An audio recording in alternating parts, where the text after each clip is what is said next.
Hey, what is up, everyone? Today we got a pretty unique story. It's narrated by Frederick Surrey. Get cozy and watch till the end, guys. In the vast darkness between dying stars, where hope goes to wither and dreams turn to rot, there exists a legion whose very name whispers of mortality itself. They are the reapers of worlds, the harbingers of despair, the walking embodiment of entropy made manifest.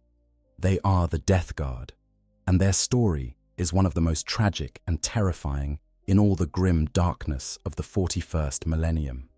Picture, if you will, warriors who were once among the most resilient and steadfast defenders of humanity. Imagine transhuman giants who could endure toxins that would kill a normal human in seconds, who marched through the most hostile environments in the galaxy without faltering. These were the sons of Mortarion, bred for endurance, trained for the grinding warfare of attrition, designed to be the Emperor's unbreakable blades. Yet now, at 10,000 years after their fall from grace, they have become something far more horrible than anyone could have imagined.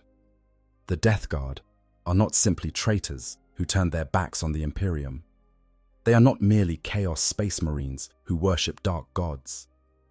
They are something more fundamental, more horrifying, more inevitable. They are corruption personified, decay given purpose, death walking with terrible intent. Their armor weeps with pestilence. Their flesh has long since begun to rot, yet they cannot die. They feel no pain, for their nerve endings dissolved centuries ago. They know no fear, for they have already experienced the worst fate imaginable and emerged laughing on the other side.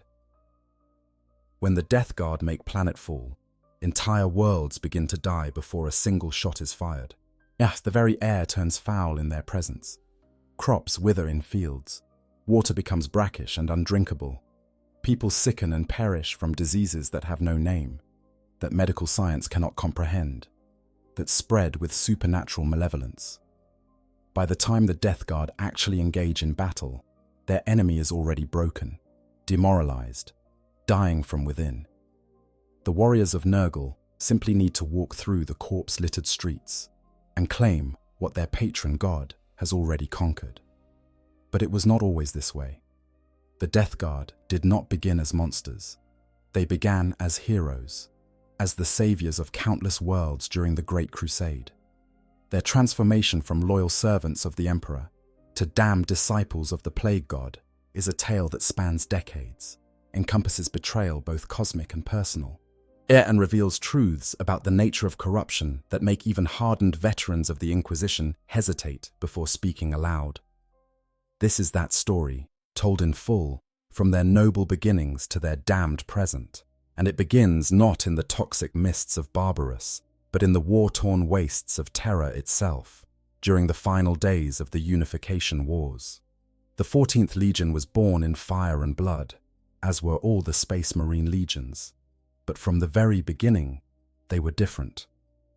While other legions recruited from diverse populations across Terra, the 14th drew primarily from the war clans of Old Albia, a region that had once been known by a different name in ancient times, before the Age of Strife had reduced human civilization to scattered, warring tribes. The Albians were a hardy people, survivors who had endured centuries of warfare, radiation, and chemical contamination. They were accustomed to hardship, bred to endure, culturally predisposed to view suffering as a test of character rather than something to be avoided. This cultural background would prove crucial to understanding the nature of the 14th Legion. These were not warriors who sought glory or honor in the traditional sense. They were not knights errant seeking adventure, nor were they crusaders burning with religious fervor. The Albians fought because fighting was what one did to survive. They endured because endurance was the only path forward. They were pragmatic, stoic, and utterly devoid of the romanticism that characterized some of the other legions. When they were transformed into Space Marines, these qualities were not erased but amplified, distilled into something more than human, yet still recognizably Albion at their core. In those early days, before they were reunited with their Primarch, the 14th Legion was known by a different name. They were called the Dusk Raiders, and that name told you everything you needed to know about their tactical doctrine. They specialized in attacks at twilight, at that liminal hour when day transitions to night, when visibility becomes uncertain, when defenders are tired from watching through daylight hours and not yet alert for the dangers of darkness. The Dusk Raiders would emerge from the gathering gloom like specters, their grey power armor barely visible in the failing light, and fall upon their enemies with methodical, inexorable violence. But it was not just their timing that made the Dusk Raiders effective, or it was their approach to warfare itself. While other legions might favor glorious charges or surgical strikes, the Dusk Raiders specialized in grinding, relentless infantry advances. They believed in overwhelming their enemies through sheer endurance, by being able to march longer, fight harder, and endure more punishment than anyone else on the battlefield. They did not seek quick victories. They sought certain ones, and they were willing to pay whatever price was necessary to achieve them. The 14th Legion's armor during this period reflected their philosophy. It was predominantly grey, the color of ash and stone, with their right pauldron and both shoulders painted crimson. This color scheme was deliberate, carefully chosen to send a message to their enemies. The crimson represented the Emperor's judgment, his red right hand reaching out to claim those who had defied unity. When defenders saw the Dusk Raiders approaching, saw that distinctive grey and red armor emerging from the twilight, they knew that resistance was futile, that the Emperor's vengeance had come for them, as inexorable as nightfall itself. For more than 8 decades, the Dusk Raiders fought across Terra and beyond, earning a reputation for being utterly reliable, if somewhat grim and unimaginative in their tactical approach. They were not the legion you called when you needed a brilliant, daring stratagem. They were the legion you called when you needed an enemy position reduced to rubble, when you needed defenders ground down through attrition, when you needed warriors who simply would not stop no matter how heavy the casualties became, and they never disappointed. That the Dusk Raiders might not have been flashy, but they got results, and in the grim calculus of the Great Crusade, results were all that mattered. But everything changed when they finally found their Primarch. Everything changed when the Emperor's expedition fleet breached the dark nebula that surrounded a particular star system in the segmentum Tempestus. Everything changed when they discovered the death world of Barbarus and the pale giant who ruled its valleys, the being who would become known as Mortarion, the Death Lord, the Pale King, the Reaper of Men. And to understand the Death Guard, to truly comprehend what they would become, you must first understand Barbarus, because that toxic hell world would shape not just their Primarch, but the entire Legion's fate. Barbarus was a world that should never have supported human life. Its atmosphere was so saturated with toxic gases that simply breathing the air in the lowlands would kill an unprotected human within minutes. As altitude increased, the atmosphere became progressively more lethal, until at the highest peaks, even the superhuman constitution of a Primarch could barely endure. The planet orbited a dim yellow sun, and the thick clouds of poisonous fog that perpetually shrouded its surface meant that true sunlight never reached the valleys where humans huddled in their ramshackle settlements. Barbarus was a world of eternal twilight, of grey skies and greyer earth, where death hung heavy in the air with every breath. The human population of Barbarus had been there for millennia, though how they had originally arrived was lost to history. Perhaps they had been colonists from the dark age of technology, settlers who had been cut off when the age of strife began. Perhaps they were refugees from some other catastrophe, fleeing to this world as a last desperate hope. Whatever their origin, they had survived, barely, clinging to existence in the lowest valleys where the air was merely poisonous rather than instantly lethal. They lived in small, isolated communities, farming what meager crops would grow in the toxic soil, hunting the mutated creatures that prowled the mists, always fearful of what might descend from the mountains above. For Barbarus was not ruled by humans. The highlands, the peaks shrouded in the deadliest fogs, were the domain of beings called the Overlords. History has never conclusively determined what these creatures were. They were not human, or if they had once been human, they had become something else entirely. As they possessed abilities that suggested xenon origin, Or perhaps ancient genetic modification, powers that allowed them to not only breathe the most toxic atmospheres, but to wield what appeared to be sorcerous abilities. They could animate the dead, turning corpses into shambling servants. They practiced what could only be called necromancy, binding souls into their service even after death. And from their grey stone keeps high in the mountains, they ruled over the humans below with absolute cruel authority. The overlords preyed upon the humans in the valleys, descending from their mountain fortresses to collect tribute in flesh and blood. They would take humans for slaves, for experiments, for raw material in their grotesque creations. The humans of Barbarous lived in constant terror of these raids, knowing that there was nowhere to run and nowhere to hide. If you lived long enough, eventually the overlords would come for you or someone you loved, and there was nothing anyone could do about it. This had been the way of things for so long that it had become simply the natural order, as inevitable as the toxic fog itself. Into this nightmare world, one of the Emperor's Primarchs fell. How Mortarion came to Barbarous is part of the great mystery of the Primarch project itself. We know that the infant Primarchs were scattered across the galaxy through the warp by the machinations of the Chaos Gods, each landing on a different world where they would be shaped by local circumstances.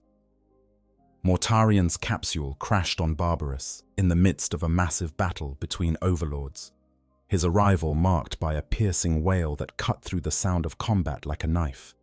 The greatest of the overlords, a being known as Nekare, discovered the infant amidst the carnage. For a moment, he considered simply killing the strange child. But then he noticed something remarkable.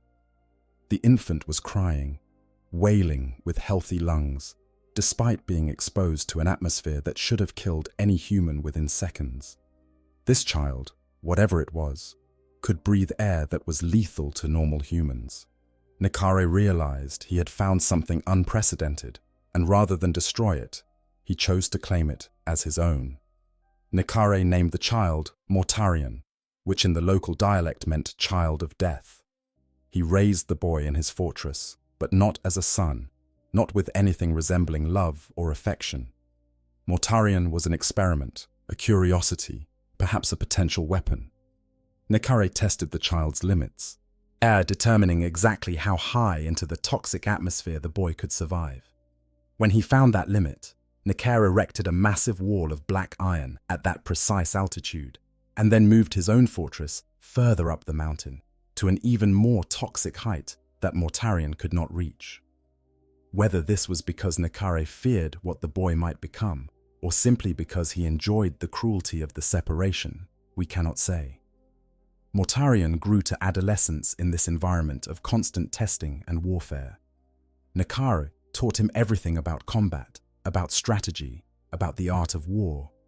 The boy fought in endless battles against other overlords, learned to survive in conditions that would kill normal humans instantly, developed a hatred of weakness and a contempt for those who could not endure. But he also developed something else, something that Nekare had not anticipated. Mortarion developed empathy for the humans suffering in the valleys below. He saw their misery, understood their hopelessness, and as he grew stronger and more capable, he began to resent the overlords who caused that suffering, including the one who had raised him.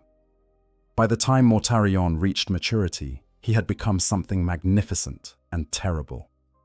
He stood taller than any normal human, possessed of strength that was superhuman, even without the augmentation that would later transform him fully. His body had adapted to Barbarous in ways that even Nekare had not fully anticipated.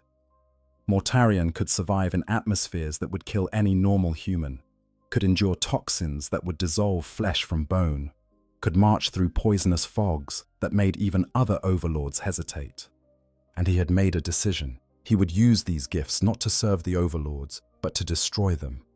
Mortarion descended from the highlands and went to the human settlements. He told them that they did not have to live in fear anymore, that he would teach them to fight back, that together they could overthrow the overlords who had terrorized them for generations. Many were skeptical. The overlords had ruled for so long that resistance seemed impossible. But Mortarion's presence, his obvious power, his absolute conviction gave them hope. Slowly, people began to join him.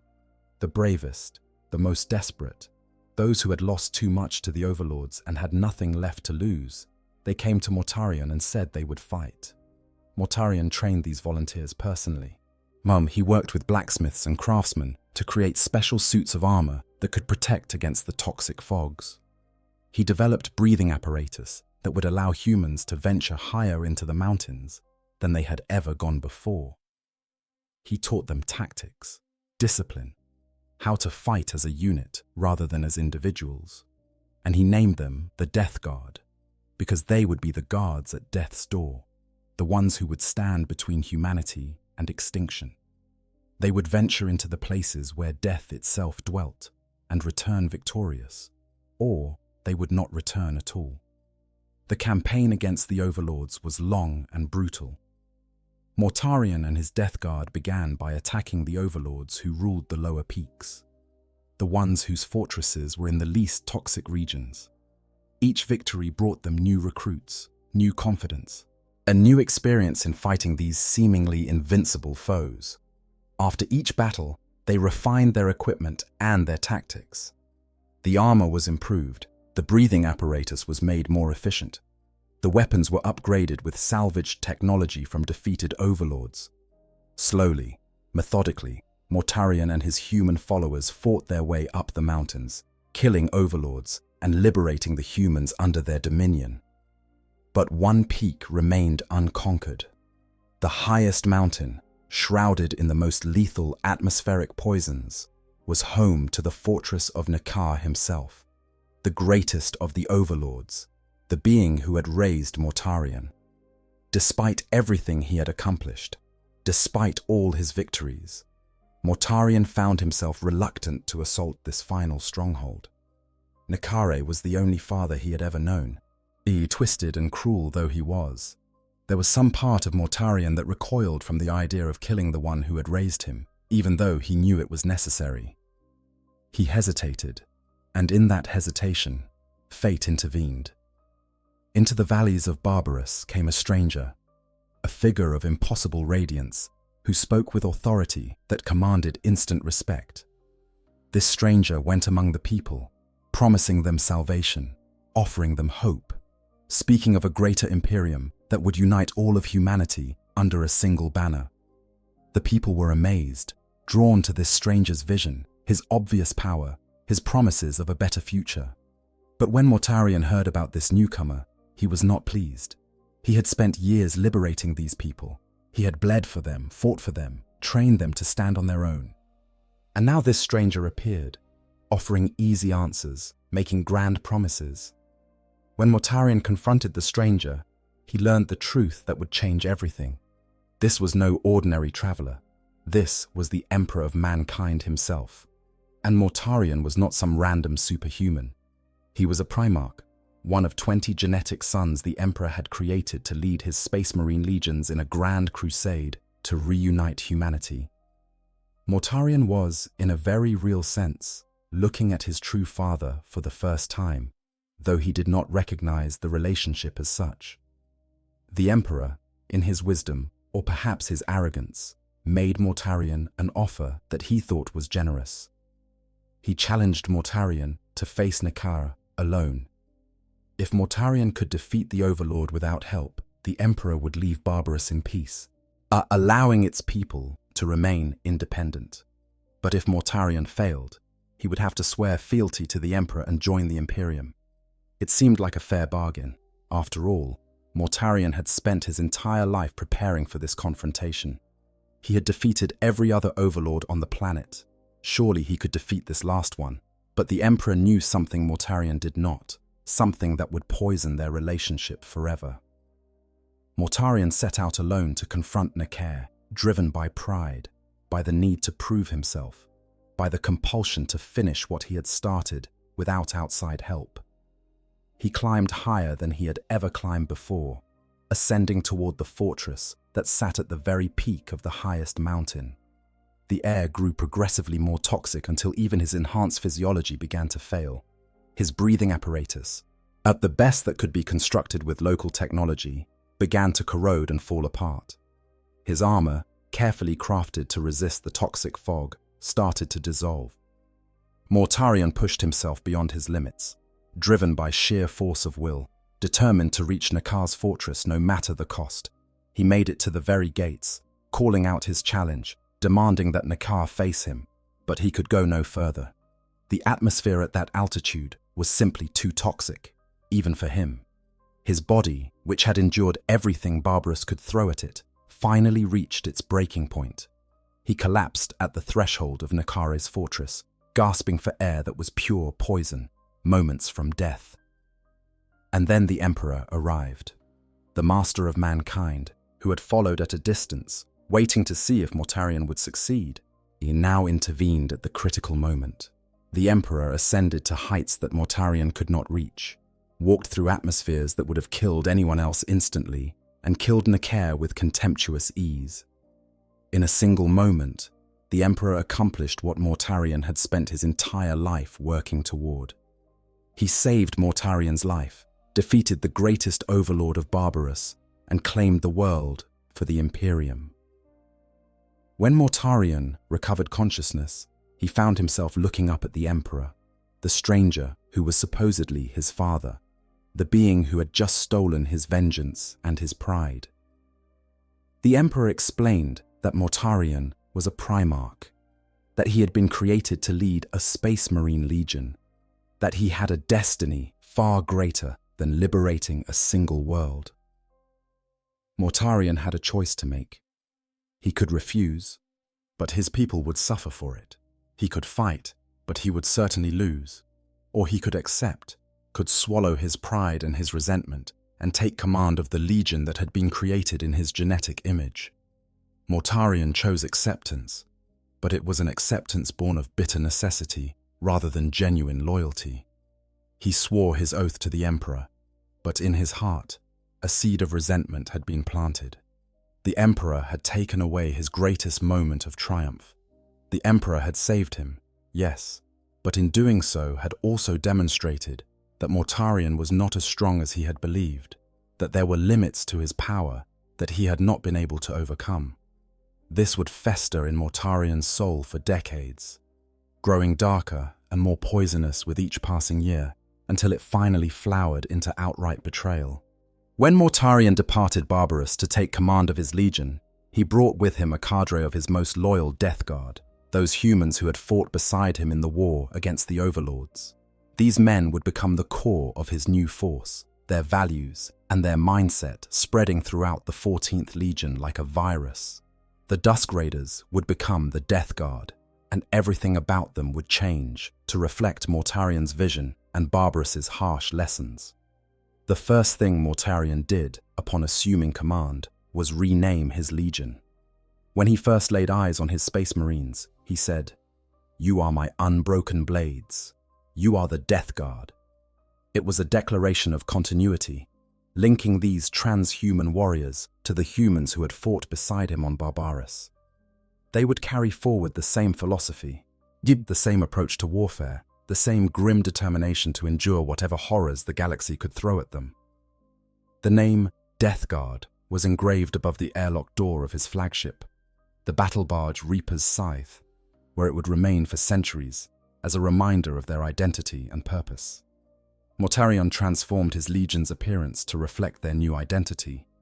The grey colour scheme of the Dusk Raiders was retained for the main armour plates, but the crimson was replaced with dark green trim, the colour of decay and disease, a subtle foreshadowing of what was to come. The Legion's iconography changed as well, incorporating elements from Barbarous, symbols that spoke of death and endurance, and the triumph of will over physical limitation. But the changes went far deeper than mere aesthetics. Whilst Mortarion reorganized his legion from the ground up, instilling in them the values he had learned on Barbarous. He reduced the number of companies, but increased their size, creating 7 great companies that each held far more warriors than the companies of other legions. This structure reflected Mortarion's belief in the power of massed infantry. He wanted large, powerful formations that could maintain cohesion even under the most intense fire. that could weather any storm and keep advancing no matter how many casualties they took. Mortarion also changed the Legion's approach to technology and mechanization. Unlike some Primarchs who embraced every new weapon and vehicle, Mortarion remained deeply suspicious of excessive technology. Perhaps it was because of his experiences with the Overlords, who had used advanced technology as a tool of oppression. Perhaps it was simply his Albion pragmatism, his belief that a warrior should rely on his own strength rather than machines that could fail. Whatever the reason, Mortarion preferred infantry warfare, boots on the ground, soldiers who could endure and fight even when all their equipment had failed. This is not to say that the Death Guard eschewed all technology. They used power armor, bolters, vehicles when necessary. But there was always an emphasis on personal resilience, on the ability of the individual Space Marine to survive and fight even in the worst conditions. Mortarion trained his Legion to endure toxic environments, to fight in chemical warfare conditions, to operate in places where other legions would require extensive support equipment. He wanted warriors who could breathe poison and laugh, who could march through radioactive wastes without their suits sealed, who embodied the harsh lessons of Barbarous in every fiber of their enhanced beings. The Death Guard's preferred method of recruitment also changed under Mortarion's leadership. While the Legion still accepted recruits from other worlds, Mortarion increasingly drew aspirants from Barbarous itself. The people of that death world, who had lived for generations breathing toxins and enduring hardship, proved remarkably suitable for transformation into Space Marines. Their natural resistance to poisons was amplified by the Death Guard gene seed to unheard-of levels. A Death Guard Space Marine could walk through chemical weapons that would kill anyone else. Could endure biological warfare agents that would reduce other Astartes to convulsing wrecks, could breathe atmospheres that were barely breathable at all. This extraordinary resilience became the Death Guard's defining characteristic during the Great Crusade. They were the Legion you called when a world needed to be conquered, despite toxic atmospheres, chemical weapons, or biological contamination. They were the ones who could fight in conditions that would incapacitate other forces. Time and again, they proved their worth in grinding campaigns where other legions might have faltered. They never won the glory that attended the more flamboyant legions, never earned the same acclaim, but they were utterly reliable, absolutely dependable, the Emperor's workhorses in a galaxy full of war. Yet Mortarion himself became known for his tactical philosophy, which emphasized patience, planning, and the willingness to accept heavy casualties in pursuit of victory.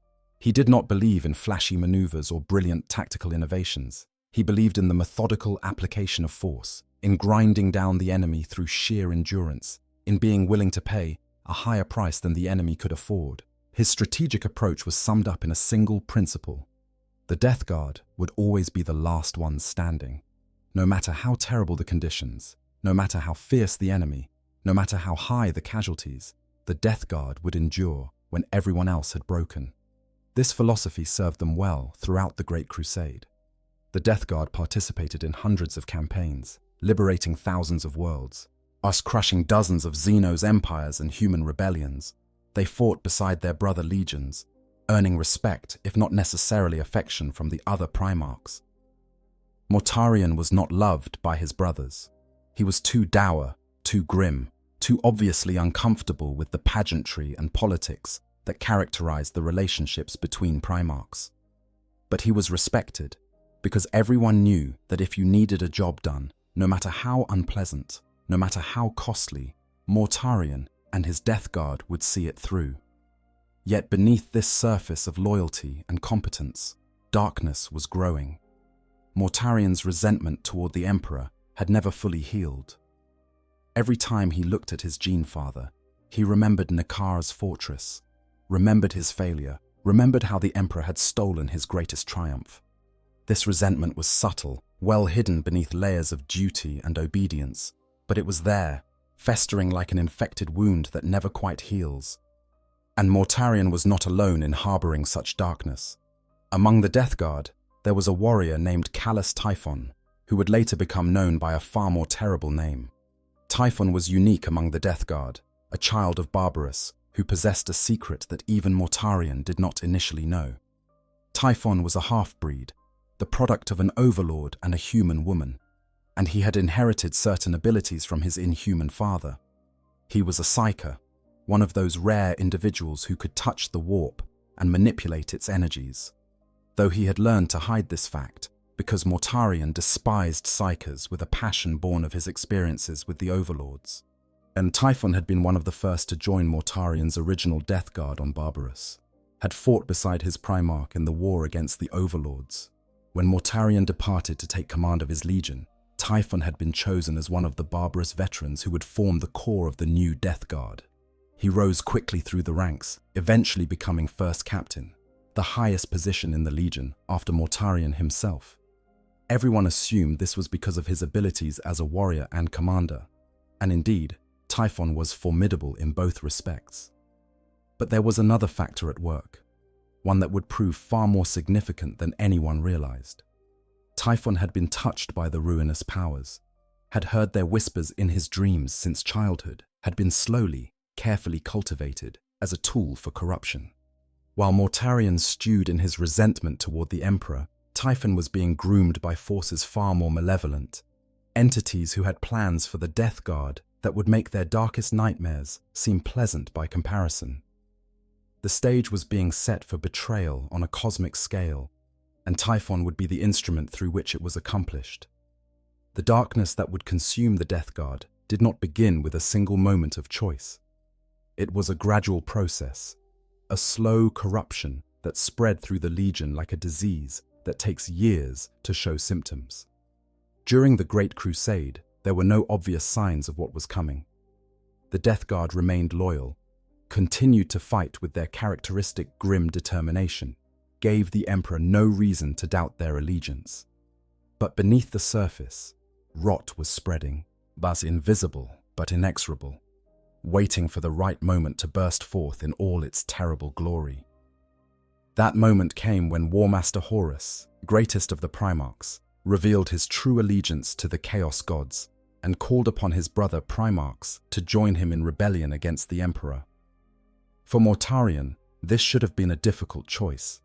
He had served the Emperor for decades, had led his legion in crusade after crusade, had built a reputation as one of the most reliable of the Primarchs. But when Horus came to him, when the War Master spoke of the Emperor's failures and his tyranny, when he offered Mortarion the chance to finally strike back at the father who had humiliated him, something in the Death Lord's heart responded.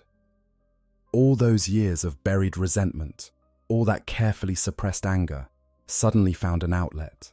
Mortarion did not join Horus immediately or without thought. He was too methodical, too careful for that. He considered the implications, weighed the potential outcomes, thought through the tactical and strategic realities of rebellion. But in the end, the decision was perhaps inevitable. Mortarion had never truly forgiven the Emperor for what happened on Barbarous. That old wound had never healed, and Horus's rebellion offered the chance to finally settle that ancient grievance. The Death Guard would turn traitor, would raise their weapons against the Imperium they had served, would march to war against their own father. The first act of this betrayal was perhaps the most horrible. On the world of Istvan III, Horus gathered his forces for what appeared to be a routine planetary compliance action. 4 legions participated, and including the Death Guard, and each was a mixture of those who supported Horus's rebellion and those who remained loyal to the Emperor. Horus's plan was brutally simple. He would send the loyalist elements of each legion to the surface, where they would fight against the planetary defenders. Then, while they were engaged in combat, unable to retreat or escape, he would virus bomb the entire planet, killing traitor and loyalist alike, purging his legions of anyone who might oppose his will. You know, as I've been researching and writing about the Death Guard for this video, something really struck me. Out of all the traitor legions, their fall feels the most tragic to me personally. The World Eaters were already brutal. The Emperor's children were obsessed with perfection. But the Death Guard, they were just trying to endure. They were the reliable ones, the soldiers who did the hard jobs nobody else wanted to do. And that's what makes Mortarion's choice so heartbreaking. He wasn't corrupted by ambition or pride or the desire for power. He made his decision because he couldn't bear to watch his son suffer anymore. In that moment, trapped in the warp with the destroyer plague ravaging his legion, he chose to end their pain the only way he thought he could. Was it the right choice? Absolutely not, but I understand why he made it. And that's what makes the Death Guard so compelling to me. They're not just monsters, they're what happens when good intentions, desperation, and cosmic horror collide. But anyways, that's just my 2 cents. Let's go back to the video. The Death Guard suffered terribly in this purge. Approximately 1/3 of the Legion remained loyal to the Emperor, and these warriors were sent to Istvan III's surface, along with the loyal elements of the other legions. They fought bravely, not knowing that their own Primarch had already condemned them to death. When the virus bombs fell, when the toxic payload spread across the planet's surface, when the atmosphere itself became a weapon that killed indiscriminately, these loyal Death Guard perished alongside their brothers from other legions. They died believing they were fighting for the Emperor, died not knowing that they had been betrayed by the one they trusted most. But not all the loyal Death Guard were on Istvan III when the betrayal occurred. One ship, a frigate named Eisenstein, managed to escape before the trap was sprung. It was commanded by Battle Captain Nathaniel Garrow, a warrior who had survived the virus bombing through a combination of luck and determination. When Garrow realized what had happened, when he understood that Mortarion and the majority of the Legion had turned traitor, he made a desperate decision.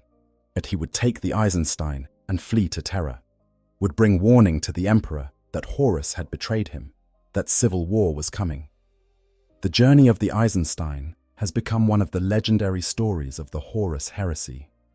Garrow and his small band of survivors had to fight their way past traitor forces, survive pursuit by Typhon himself, and navigate the treacherous currents of the warp to reach Terra. They succeeded, barely, and their warning gave the Emperor crucial advance notice of the rebellion. Because of Nathaniel Garrow and the Eisenstein, the Imperium was able to prepare for the war that was coming. The Death Guard might have turned traitor, but not all of Mortarion's sons forgot their oaths to the Emperor. While Garrow fled to Terra, the majority of the Death Guard continued with Horus's rebellion. Both they participated in the drop site massacre on Istvan V, where 7 legions of loyalists were ambushed and nearly annihilated by traitor forces. The Death Guard, who had once been the Emperor's reliable workhorses, now ground down their loyalist brothers with the same methodical determination they had once used against the Emperor's enemies. It was a betrayal made all the more bitter because the Death Guard were so good at it. They did not hesitate. They did not falter. They applied their considerable martial expertise to the task of killing loyalists with the same efficiency they had once used to conquer worlds. After Istvan, the Death Guard joined Horus's main invasion force, the Grand Fleet that would strike toward Terra itself, seeking to overthrow the Emperor and install Horus as the new master of humanity. This should have been a relatively straightforward operation, at least in terms of reaching Terra. The traitor forces controlled the warp routes, had the element of surprise, possessed overwhelming force.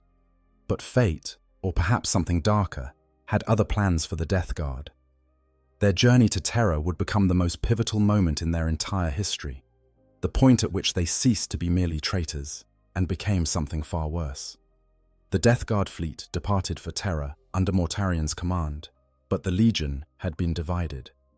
Mortarion led roughly half the Legion, while Typhon, now first captain and commander of the mighty battleship Terminus Est, led a second, separate fleet. This division would prove significant, because it meant that when catastrophe struck, it struck at the core of the Legion's identity, and at the fleet that contained Mortarion himself and the Legion's most senior leadership. As the Death Guard fleet translated into the warp, preparing for the journey to Terra, Typhon made his move. In a meeting of the fleet's navigators, the Psykers whose abilities allowed ships to navigate through the warp, Typhon presented evidence that they were secret agents of the Emperor, traitors within the Traitor Legion who planned to sabotage the fleet. Whether this evidence was genuine or manufactured, we cannot say, but it was compelling enough that Mortarion believed it. On Typhon's recommendation, all the navigators were executed, their psychic abilities silenced forever, their lives ended in the name of security. With the navigators dead, Typhon assured Mortarion that he could guide the fleet to Terra using alternative means. He claimed to have access to certain sorcerous techniques, certain methods that did not require traditional navigation. Mortarion, who despised psychers and all their works, nevertheless agreed, because he had no other choice. Without navigators, the fleet was lost in the warp, unable to find its way to Terra or back to real space. They had to trust Typhon, had to believe that his alternative methods would work. But Typhon had lied. He had never intended to guide the fleet to Terra. Instead, he led them into a trap, steering the ships deeper into the warp, away from safe routes, toward a region of the Imperium that was saturated with the power of a specific chaos god. The Death Guard fleet found itself becalmed, stuck in the warp like ancient sailing ships caught in a dead calm, unable to move forward or back. And then the plague came. It began subtly, with Space Marines reporting feeling unwell, experiencing symptoms that should have been impossible for their enhanced physiology. Fatigue, nausea, aches in joints and muscles that should never ache. The ship's medical staff initially dismissed these complaints as psychological, as stress-induced malingering. But the symptoms spread, became more severe, more obviously pathological. Space Marines began to develop fevers that burned through their enhanced immune systems. They vomited, despite having digestive systems designed to process anything. They experienced pain, despite having pain editors that should have dulled such sensations. Within days, the entire fleet was infected. Every Space Marine, every human crew member, every living thing aboard those ships had contracted what would come to be known as the Destroyer Plague. It was a disease unlike anything the Imperium had ever encountered, a supernatural affliction that combined physical illness with spiritual corruption. Those who suffered from it experienced symptoms that defied medical science. Their bodies began to bloat, filling with corpse gas even though they were still alive. Their flesh started to rot while they could still feel every moment of the decay. They developed sores that would not heal, lesions that wept fluids that should not exist in any living body. The pain was indescribable. Space Marines who had been designed to ignore pain, who had conditioning that allowed them to fight on with broken limbs and massive wounds, found themselves reduced to crying, as screaming wrecks by the agony of the Destroyer Plague. Their enhanced constitution, which should have protected them, instead prolonged their suffering. They could not die, no matter how much they begged for death. Their bodies, which had been engineered to survive almost anything, kept them alive even as they rotted from within. The ships became floating plague houses, filled with the sounds of suffering, the stench of decay, the horrible knowledge that there would be no escape, no relief, no end. Mortarion himself was not spared. The Primarch, who had endured the toxic atmosphere of Barbarous, who had been designed by the Emperor to be all but immune to disease, found himself succumbing to the Destroyer Plague. He experienced symptoms that should have been impossible for someone of his nature. He felt his body betraying him, felt the weakness spreading through his enhanced physiology, felt pain that even he, with all his stoic endurance, could barely withstand. For the first time since he had failed to reach Nakar's fortress, Mortarion found himself confronting his own mortality, his own limitations, and the experience broke something fundamental in his soul. In his delirium, racked with pain and fever, Mortarion began to hallucinate. He found himself back on Barbarous, climbing toward his adoptive father's fortress, breathing poison, pushing himself beyond his limits. But this time, there was no Emperor to save him. This time, he would have to endure alone, or he would die. The hallucination became so real that Mortarion could no longer distinguish it from reality. He was simultaneously aboard his flagship, dying of plague, and on Barbarous, dying of toxic exposure, and in both places, he faced the same fundamental truth. He was not strong enough. Despite everything he had endured, despite all his enhancements, despite his nature as a Primarch, he was failing. It was in this moment of absolute despair that Mortarion heard a voice. It was not the Emperor's voice, not the cold authority of his gene father. This was something else, something that spoke with the weight of eons, with an understanding of suffering that transcended mortal comprehension. The voice belonged to Nurgle, the chaos god of disease, despair, and decay, and it offered Mortarion a choice. He could continue to resist, could maintain his pride and his defiance, and in doing so, he and all his legion would suffer this torment for eternity. The warp had no time limits. They could experience this agony forever, could live in this state of perpetual dying without ever finding the release of actual death. Or Mortarion could surrender. He could accept Nurgle's gifts, could pledge himself and his legion to the plague god's service, and in exchange, the pain would stop. They would still be diseased, still be rotting, still be corrupt beyond all redemption, but they would no longer feel pain. They would be freed from suffering, even as they became the instruments through which suffering was inflicted upon others. It was a terrible bargain, perhaps the worst bargain anyone has ever been offered.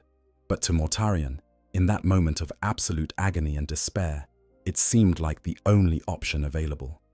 Mortarion tried to resist. For days or weeks or centuries, time having lost all meaning in the warp, he fought against the temptation. But the agony never ceased. The destroyer plague continued to ravage his body and the bodies of his sons. Every moment brought fresh torment, fresh proof that resistance was futile, that pride was worthless in the face of absolute suffering. And eventually, inevitably, Mortarion's will broke. He called out to Nurgle, accepted the plague god's offer, and pledged himself and his legion to eternal service. The transformation was immediate and grotesque. The moment Mortarion submitted, the destroyer plague changed. The pain stopped, but the physical symptoms did not. If anything, they intensified, but now they were accompanied by a terrible euphoria, a sense of release from suffering that was almost intoxicating. The Death Guard found that they could no longer feel pain, that their rotting bodies had become numb to the torment they should have been experiencing. They could see their flesh decaying, could watch as pustules erupted across their skin, could observe parasites and demons breeding within their own bodies, but none of it hurt anymore. In fact, it felt strangely pleasant, like the release of a burden they had been carrying for too long. Mortarion himself underwent an even more dramatic transformation. His already formidable body swelled with supernatural power, his physical form beginning to shift and change in ways that transcended mere biology. He was becoming a demon prince, a mortal elevated to immortal status through the favor of a chaos god. Wings of tattered, leathery flesh sprouted from his back, his scythe already a fearsome weapon, but became imbued with demonic energies that could sever souls as easily as flesh. His very presence became a vector for disease, an aura of pestilence that would spread death wherever he walked. But the most dramatic transformation occurred in First Captain Typhon, the architect of this disaster. Typhon had orchestrated the Death Guard's damnation, had led them into the trap that resulted in their corruption. As reward for his service, Nurgle granted him a gift that was both blessing and curse. Typhon's body became a hive, a living nest for countless demonic flies. His armor fused with his flesh, which itself became a hollow shell containing swarms of insects.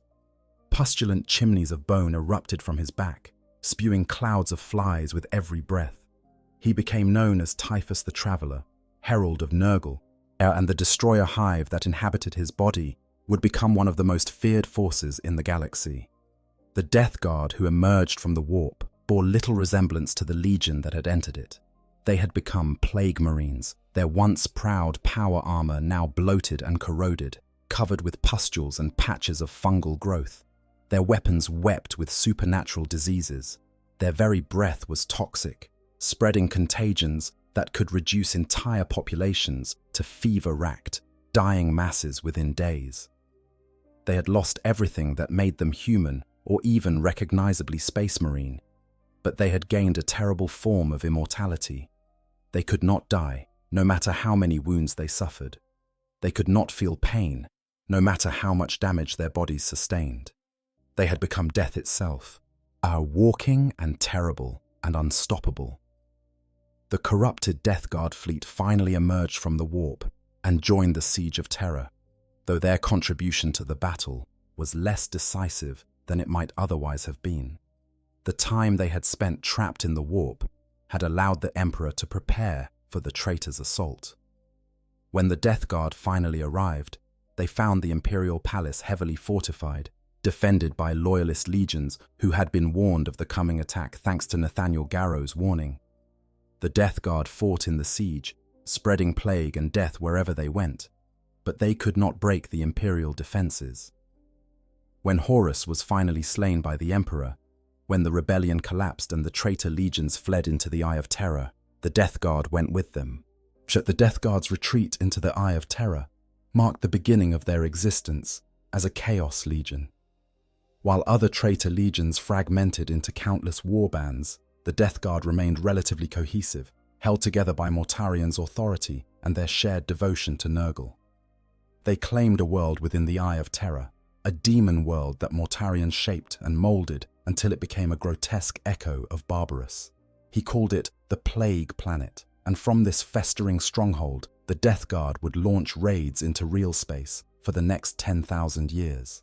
The Plague Planet is a world of nightmares, a place where the laws of nature have been completely subverted by Nurgle's influence. The atmosphere is thick with toxic gases that change composition constantly, cycling through different forms of lethality with each passing hour. The landscape is covered with gardens of disease, where plants grow that should not exist, bearing fruits that contain concentrated forms of every plague known to the galaxy and countless more that exist nowhere else. Rivers of pus and bile flow through valleys carved by erosion that works in reverse, building up layers of filth rather than wearing away stone. The Death Guard make their home in 7 massive fortresses spread across the Plague Planet's surface, each one a monument to decay and corruption.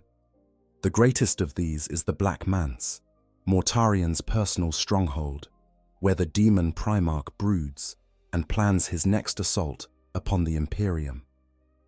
Within its walls are laboratories where plague marines experiment with new diseases, libraries filled with forbidden knowledge about biological warfare, and vast chambers where demon engines are constructed from flesh and metal, fused together in ways that defy comprehension. The Death Guard's organization in the Eye of Terror reflects their devotion to Nurgle's sacred number. They are divided into 7 plague companies, each with its own character and specialization. The first plague company is led by Typhus himself, though he rarely remains on the Plague Planet, preferring to range across the galaxy, spreading his master's gifts. The second plague company specializes in siege warfare, using artillery and demon engines to reduce fortifications to rubble. The third focuses on rapid assaults, utilizing foetid bloat drones and other fast-moving units to overwhelm enemies before they can respond. And each plague company is further divided into smaller units called sepsis cohorts, typically consisting of 7 squads of 7 plague marines each. This obsession with the number 7 permeates every aspect of Death Guard culture in ways both obvious and subtle. Even their movements on the battlefield often follow patterns based on multiples of 7, though whether this is conscious tactical doctrine or unconscious devotion to Nurgle's numerology, even they might not be able to say. The relationship between Mortarion and Typhus has become complex in the 10 millennia since their damnation. Typhus was instrumental in orchestrating the Death Guard's fall to Nurgle, and Mortarion has never fully forgiven him for that betrayal, even though both now serve the same master. Typhus, for his part, views Mortarion as too sentimental, too attached to the past, too much like the warrior he used to be, rather than fully embracing what he has become. The tension between them occasionally erupts into open conflict, but both recognize that their goals ultimately align. They both seek to spread Nurgle's influence across the galaxy, to reduce the Imperium to a rotting corpse, to prove that death and decay are the only constants in an uncaring universe. This tension came to a head after the birth of the Great Rift, when Mortarion led a massive invasion of Ultramar. the stellar realm ruled by his brother, Primarch Rabute Guilliman. This campaign, which would become known as the Plague Wars, was Mortarion's most ambitious undertaking since the heresy itself. He gathered 7 times 7 plague companies, summoned demon legions from Nurgle's garden, and launched a coordinated assault on one of the Imperium's most important regions. His goal was nothing less than to add all of Ultramar to Nurgle's domain, to corrupt those pristine worlds and transform them into new gardens of plague. The initial stages of the Plague Wars went well for the Death Guard.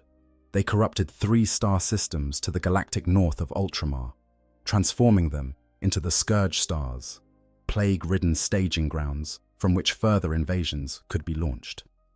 From these strongholds, Mortarion sent wave after wave of corrupted forces into Ultramar itself. Entire worlds fell to the Death Guard's advance. Hive cities became plague pits. Agricultural worlds saw their crops wither and die. Industrial centers ground to a halt as their workers succumbed to supernatural diseases. It seemed as though nothing could stop Nurgle's inexorable advance. But Guilliman returned, the Primarch of the Ultramarines, who had been in stasis for 10,000 years, had been resurrected and now led the defense of his realm. Guilliman was everything Mortarion was not: brilliant, adaptable, beloved by his sons, and respected by his brothers. Where Mortarion ground forward with methodical determination, Guilliman danced around his flanks. Where Mortarion accepted heavy casualties as the price of victory, Guilliman sought to minimize losses while maximizing effect. The 2 Primarchs represented fundamentally different approaches to warfare, and when they clashed, it was like matter meeting antimatter. The Plague Wars raged for more than a decade, with neither side able to gain a decisive advantage. Mortarion's forces proved nearly impossible to dislodge once they had established themselves on a world. Their enhanced resilience meant they could endure bombardments that would annihilate normal forces. Their plague weapons meant that even victories against them came at a terrible cost in lives and resources. But Guilliman proved equally difficult to pin down. His tactical genius allowed him to predict Mortarion's strategies and counter them before they could fully develop. His logistical expertise meant that Imperial reinforcements always seemed to arrive exactly when and where they were needed most. The climax of the Plague Wars came on Iax, a world that had once been a beautiful garden planet, but was now transformed into a plague-ridden wasteland. Here, Mortarion and Guilliman faced each other in personal combat, a brother against brother, loyalist against traitor. The battle was fierce and terrible, 2 demigods unleashing their full power upon each other, each seeking to finally settle accounts that had been pending for 10,000 years. Mortarion wielded his scythe Silence, a weapon that could sever the connection between body and soul. Guilliman fought with the Emperor's sword, a blade that burned with his father's power and could permanently kill even demons. The combat was evenly matched, neither Primarch able to gain a decisive advantage over the other. But then something unexpected occurred. During the battle, a young girl appeared, a child who glowed with a strange inner light.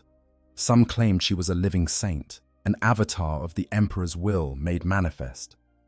Others suggested she might be some kind of psychic weapon, as a last, desperate gambit by the Imperium. Whatever the truth, her presence had a profound effect on the forces of Nurgle. Demons fled before her light.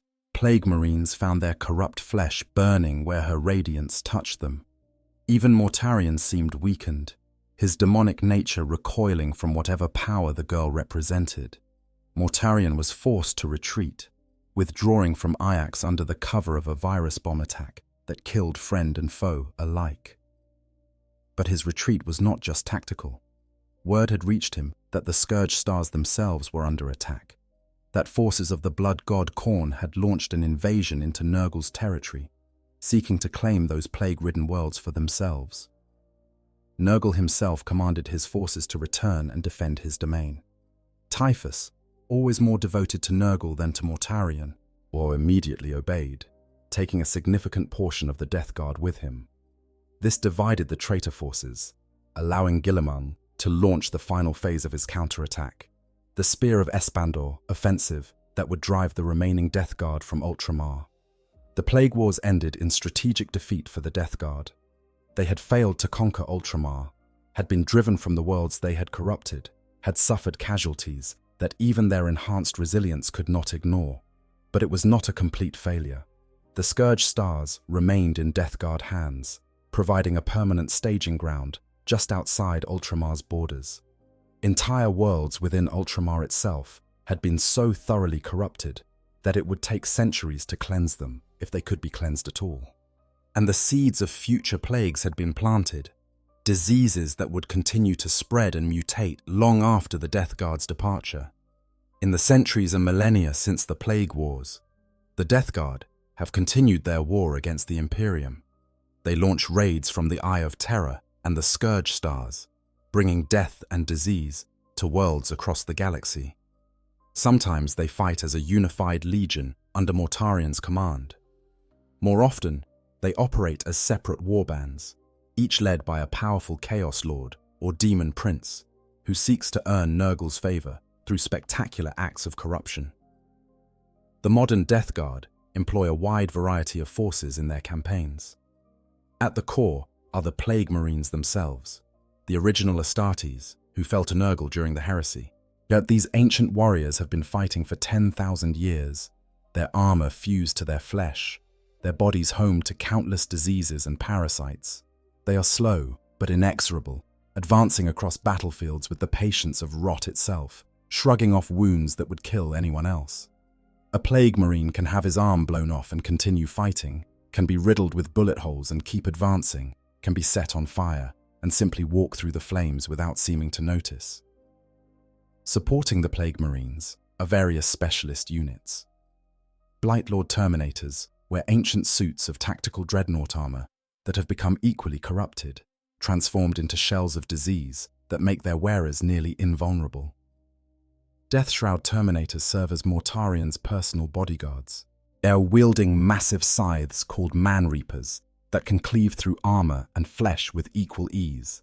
Footed bloat drones hover across the battlefield on fly-like wings, their swollen bodies mounting heavy weapons, or grotesque melee implements called flesh mowers that turn enemies into paste. The Death Guard also employ numerous demon engines, war machines that combine technology with bound demons to create unholy hybrid entities. Myphitic Blight Haulers are small, aggressive tanks that scuttle across the battlefield on multiple legs, firing toxic weapons while exuding clouds of flies.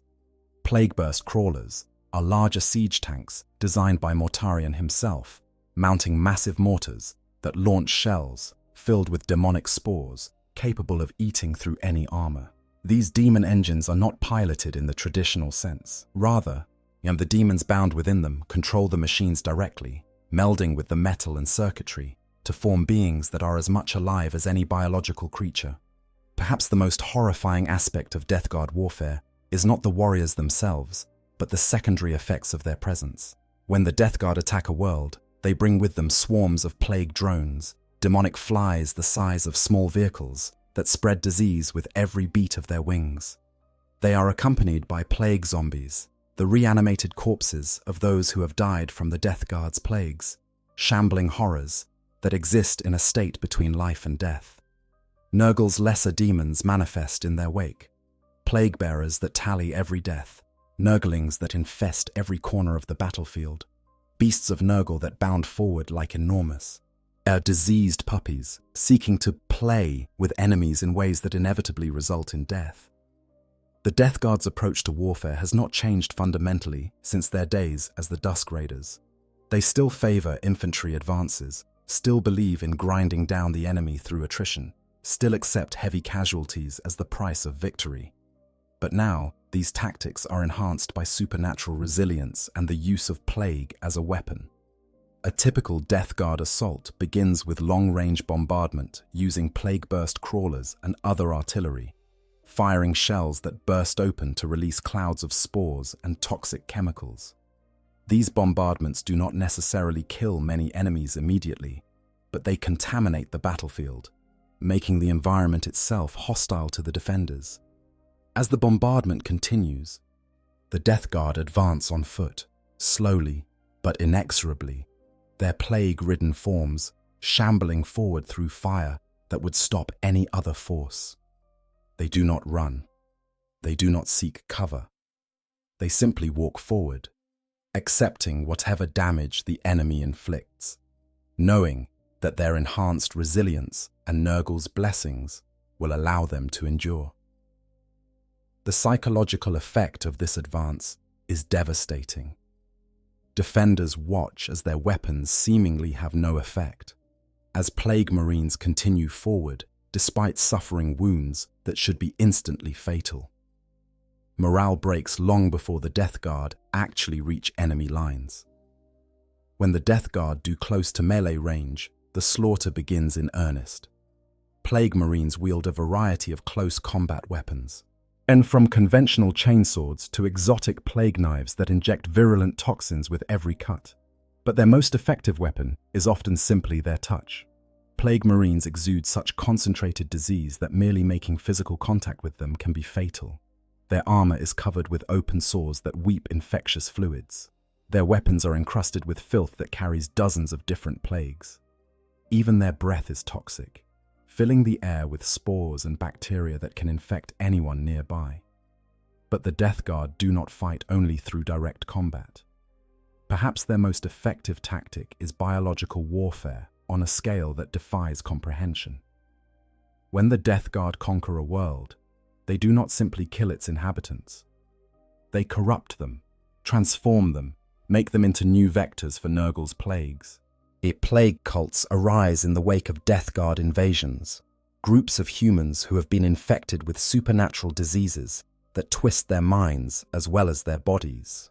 These cultists worship Nurgle, believing that the decay of their flesh is a blessing rather than a curse. They willingly spread plagues to others, seeing themselves as missionaries bringing enlightenment through pestilence. The Death Guard also leave behind what are called plague engines, massive demonic devices that continue to corrupt a world long after the Legion has departed. These engines take many forms. Some are biological in nature, great growths of diseased tissue that spread spores across entire continents. Others are mechanical, twisted machines that pump toxins into the atmosphere or water supply. Still others are a combination of both, or biomechanical horrors that blur the line between living and unliving. Once a plague engine has been established on a world, removing it is nearly impossible. They are deeply rooted, protected by layers of demonic wards and supernatural resilience, defended by cultists and plague zombies that arise spontaneously from anyone who ventures too close. The Death Guard's ultimate goal, beyond individual victories or the conquest of specific worlds, is the complete corruption of the Imperium itself. They do not seek to destroy the Emperor's realm in the way that some other chaos forces do. Rather, they want to transform it, to make it into a new Garden of Nurgle, where disease and decay are not things to be feared, but embraced. In this twisted vision, there would be no more suffering because everyone would be too numb to feel pain. But there would be no more fear of death, because death would become meaningless in a realm where the boundaries between life and death have dissolved. It is a horrible parody of the Imperium's own promises of unity and peace, achieved through corruption rather than conquest. To achieve this goal, the Death Guard target not just military objectives, but the fundamental infrastructure that keeps the Imperium functioning. They attack agricultural worlds, contaminating their crops with plagues that will spread through the food supply to countless other planets.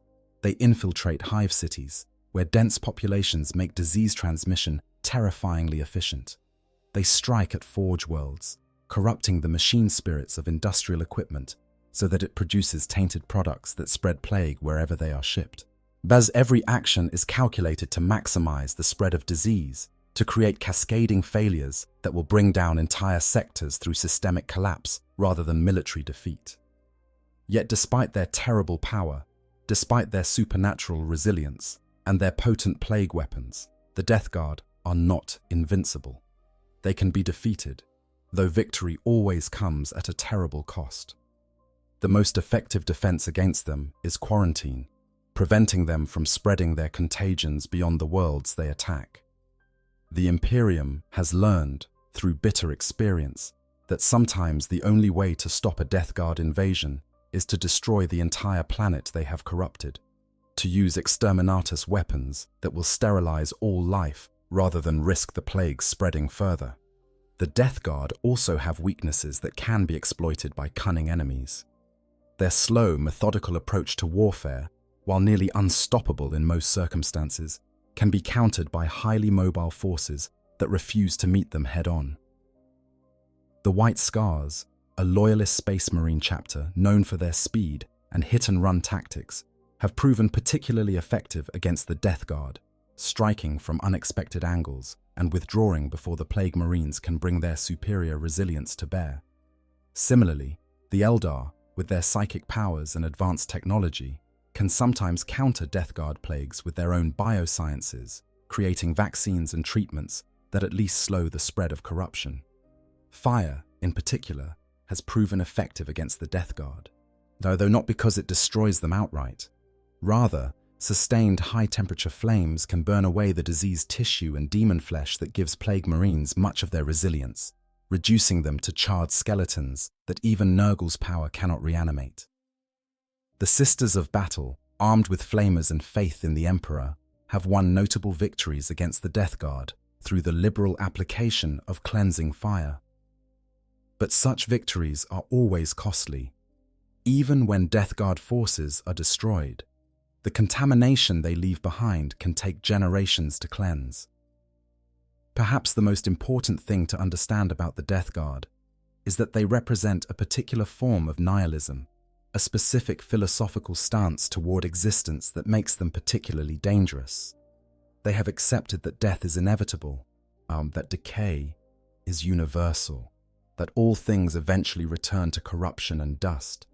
But rather than being horrified by this truth, they have embraced it, even celebrated it. They see the Imperium's struggle to maintain civilization, to hold back entropy, to preserve human life and culture as fundamentally futile. In their view, everyone is already dead, already rotting, just moving too slowly to notice. The Death Guard simply speed up the inevitable process. This nihilistic philosophy makes them resistant to many of the psychological weapons that work against other enemies. They cannot be demoralized because they already see existence as meaningless.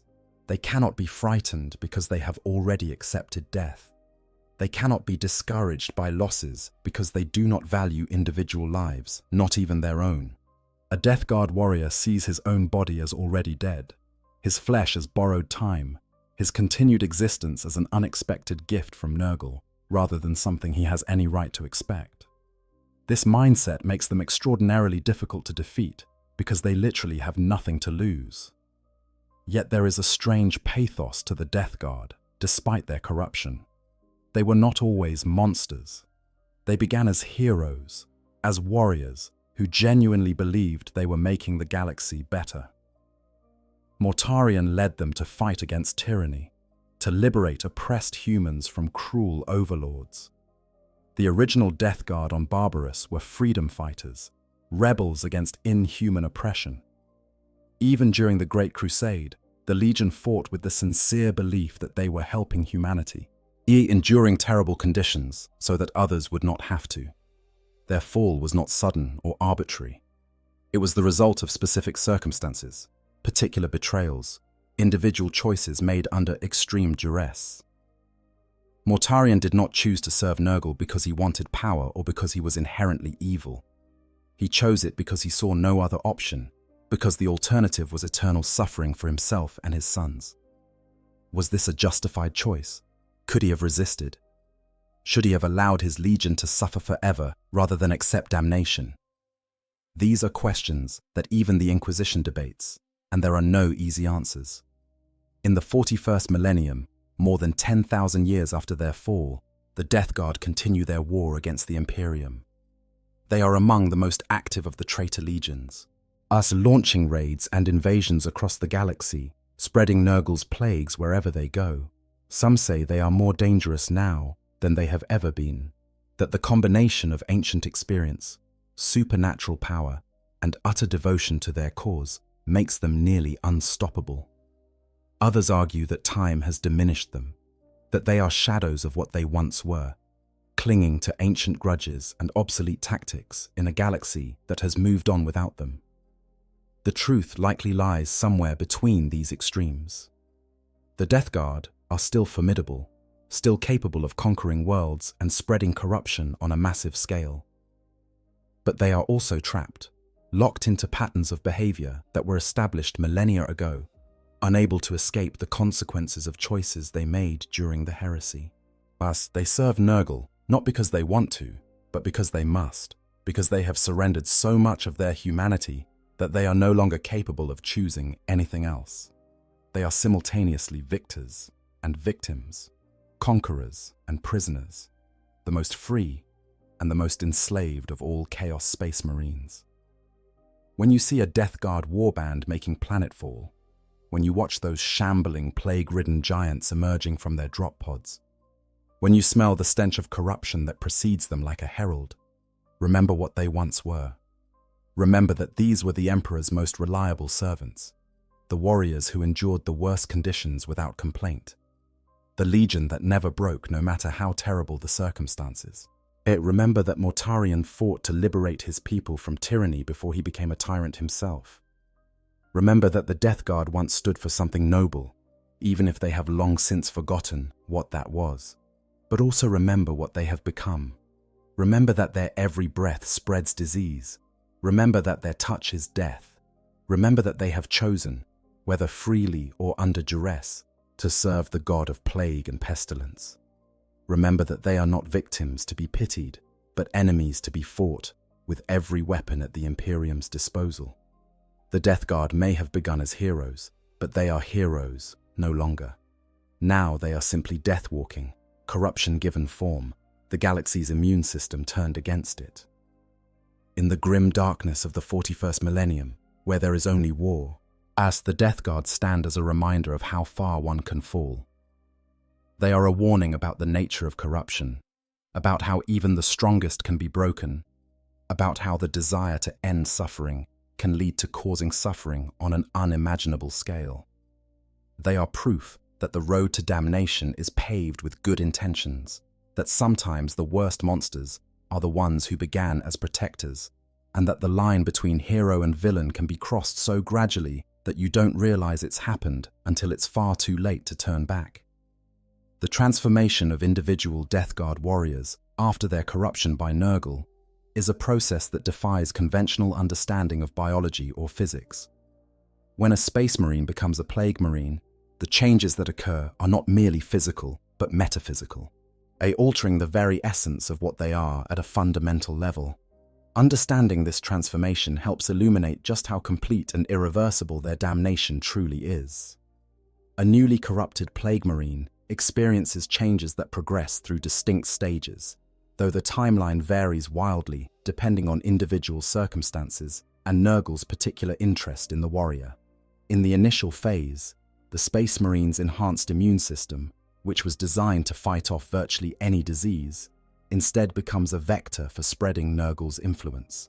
The carefully engineered organs that make Space Marines resistant to toxins and pathogens begin to mutate, transforming from defensive systems into something that actively cultivates and spreads disease. The Plague Marine's secondary heart, the extra organ that provides redundancy and enhanced endurance, often becomes a pulsing mass of diseased tissue that continues to beat even when it should have failed completely. The pre-stomach, which allows Space Marines to extract nutrients from nearly anything, transforms into a biological reactor that breaks down ingested matter into raw materials for Nurgle's plagues. The omophagia, the organ that allows Space Marines to gain memories from consuming flesh, becomes twisted, granting visions of rot and decay rather than useful intelligence. Perhaps most grotesquely, the Plague Marine's body ceases to recognize the distinction between living tissue and invasive organisms. Bacteria, viruses, fungi, parasites, all manner of microscopic life forms colonize the Space Marine's body, and rather than fighting them off, Yes, the Plague Marine's biology welcomes them, nurtures them, creates environments within which they can thrive.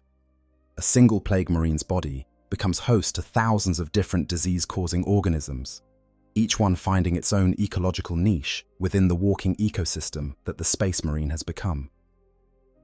The armor of a Plague Marine undergoes equally dramatic changes. Power armor, which was designed to be an impervious second skin, becomes fused with the wearer's flesh in ways that make it impossible to determine where metal ends and organic matter begins. The ceramite plating, once smooth and pristine, becomes pockmarked and corroded, covered with patches of rust that seem to spread like lesions. Vents that once expelled waste heat now leak toxic gases and clouds of flies. The armor's machine spirit, the semi-intelligent system that helps regulate its functions, becomes corrupted into something that more resembles a demon than a technological construct. One of the most disturbing aspects of Plague Marine armor is that it actively participates in the spread of disease. The suit's environmental seals, which once protected the wearer from external hazards, now work in reverse, allowing the concentrated diseases within to leak out into the surrounding environment. The air filtration systems that once scrubbed toxins from incoming air now add new contagions to exhaled breath. The waste recycling mechanisms that manage the Space Marine's biological functions now produce concentrated forms of plague that are deliberately vented into the battlefield environment. The weapons wielded by Plague Marines also undergo corruption. A bolt gun that fires mass reactive shells becomes something that spreads disease with each shot. The explosive projectiles carry infectious agents that contaminate everything within the blast radius. Plague Marines have been known to load their weapons with specialized ammunition that contains concentrated forms of specific diseases, allowing them to tailor their attacks to particular enemies or environments. A shell designed to fight heavily armored opponents might carry a flesh-eating bacteria that can work its way through the smallest gaps in armor. One intended for use against lightly armored infantry might contain spores that spread through the air, infecting everyone in the vicinity. Melee weapons undergo equally dramatic transformations. A chainsword's teeth become encrusted with filth that carries dozens of different infections. Every cut it inflicts becomes infected. Every wound it opens becomes a vector for disease transmission. Some Plague Marines wield plague knives, specialized blades that were either corrupted from existing weapons or forged specifically for spreading Nurgle's gifts. These weapons often appear to be made from rusted, corroded metal, but they are supernaturally sharp, capable of cutting through power armor despite their apparent decay. The smallest scratch from a plague knife can lead to rapid onset of symptoms ranging from necrosis to madness, depending on which of Nurgle's plagues the weapon carries. The Death Guard have also developed unique weapons that exist nowhere else in the galaxy.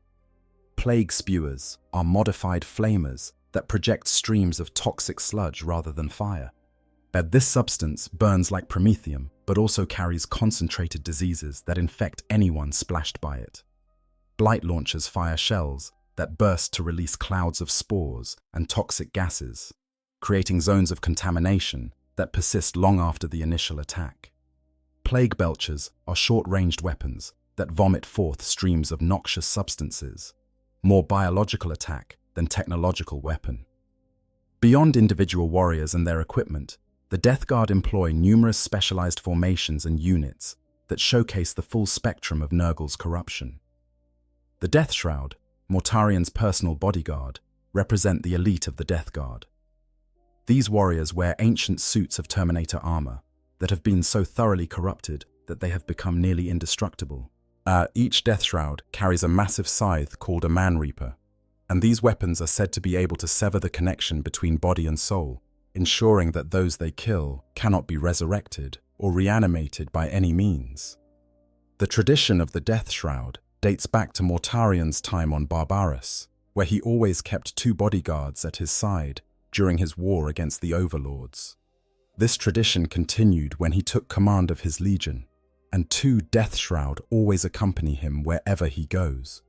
But beyond Mortarian's personal guards, There are other Death Shroud formations that serve throughout the Death Guard, elite units entrusted with the most difficult missions and the most valuable objectives.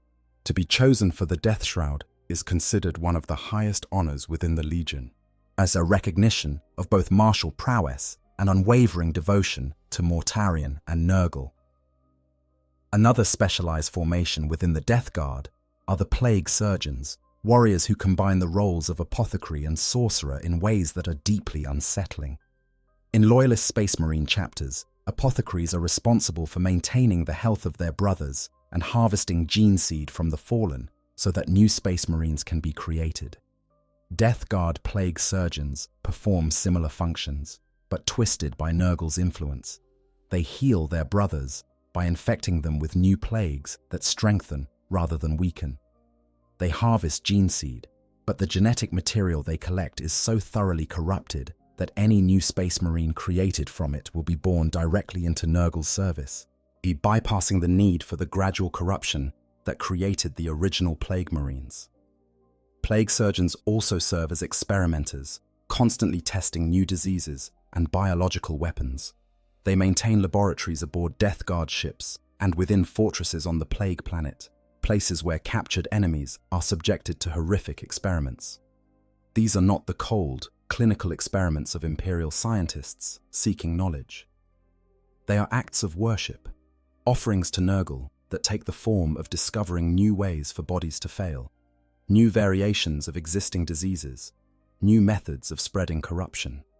A plague surgeon might spend decades working on a single plague, testing it on thousands of subjects, refining it until it achieves the perfect balance of lethality, infectiousness, and lingering horror. The Biologus Putrefier is another specialized role unique to the Death Guard. These warriors focus on creating specialized ammunition and grenades that spread particularly virulent forms of plague. A Biologus Putrefier carries with him an array of blight grenades, each one a compressed ball of diseased matter that explodes to release spores, toxic gases, and infectious liquids. These grenades come in many varieties, each designed for specific tactical situations. Some create clouds that obscure vision while infecting everyone who breathes them. Others produce sticky contamination that clings to armor and corrodes it over time. Still others contain concentrated forms of specific diseases tailored to particular enemy types. Among the most feared Death Guard units are the Blightlord Terminators. These warriors wear tactical dreadnought armor, the heaviest protection available to Space Marines, but corrupted by millennia of exposure to Nurgle's influence. Their armor has become massively bloated, swollen with diseased tissue and demonic growth until the warrior inside is barely visible.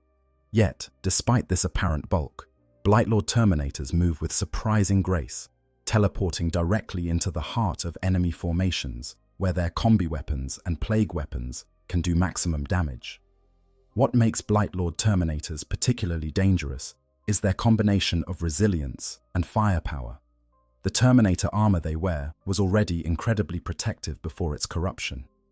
Now, infused with Nurgle's power and host to countless organisms that actively repair damage, it has become nearly indestructible.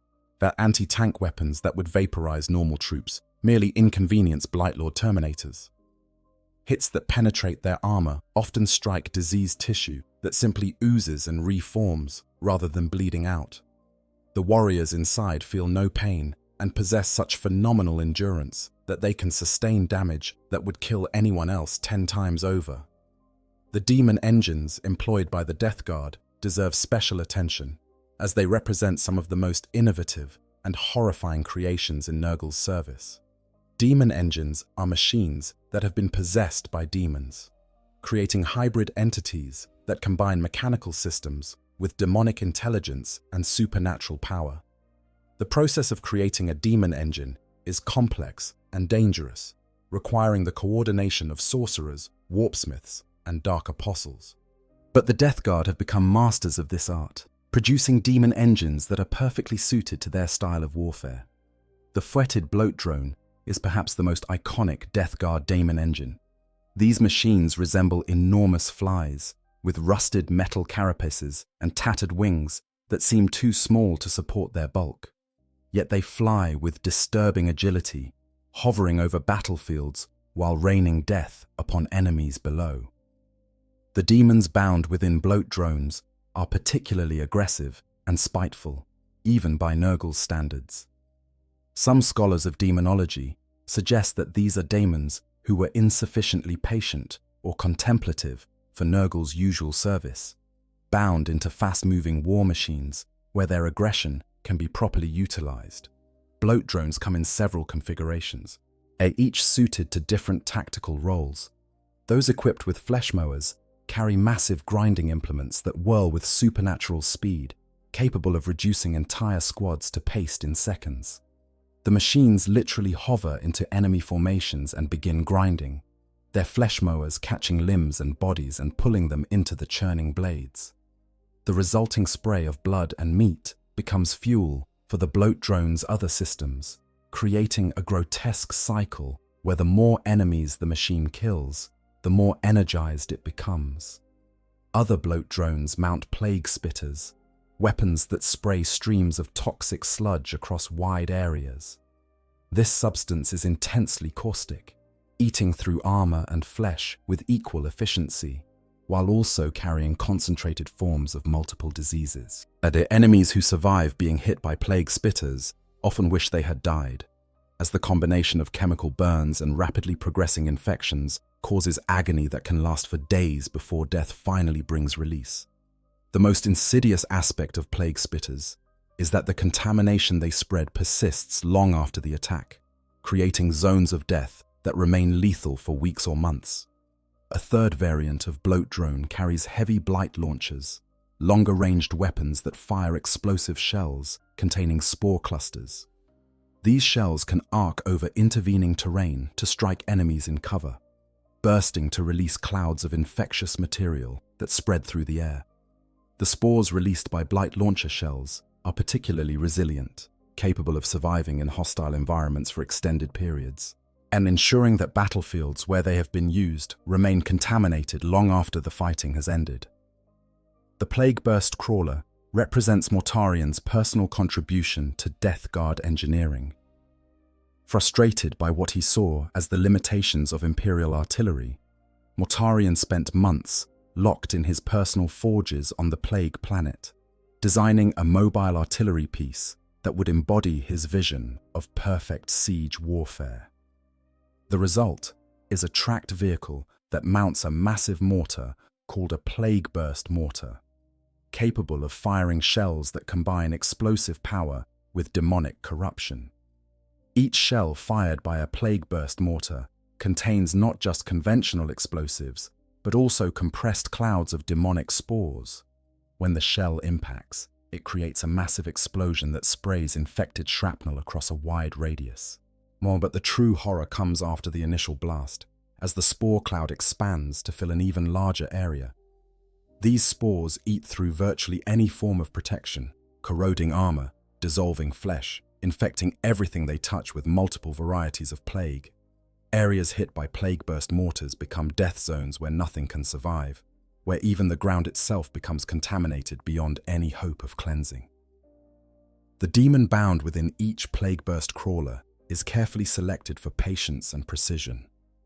Unlike the aggressive demons in bloat drones, these are entities that take pleasure in methodical destruction, in the careful calculation of ballistic trajectories, in the satisfaction of watching distant targets dissolve under perfectly aimed bombardment. While the symbiosis between demon and machine is so complete that plague burst crawlers are said to never miss, their shots guided by an intelligence that combines mechanical precision with supernatural awareness. Myphitic blight haulers are smaller demon engines, roughly the size of light tanks, that scuttle across battlefields on multiple insectoid legs. These machines carry a variety of weapons, typically multi-melters and missile launchers, making them effective against armored targets. But what makes blight haulers truly dangerous is their regenerative abilities.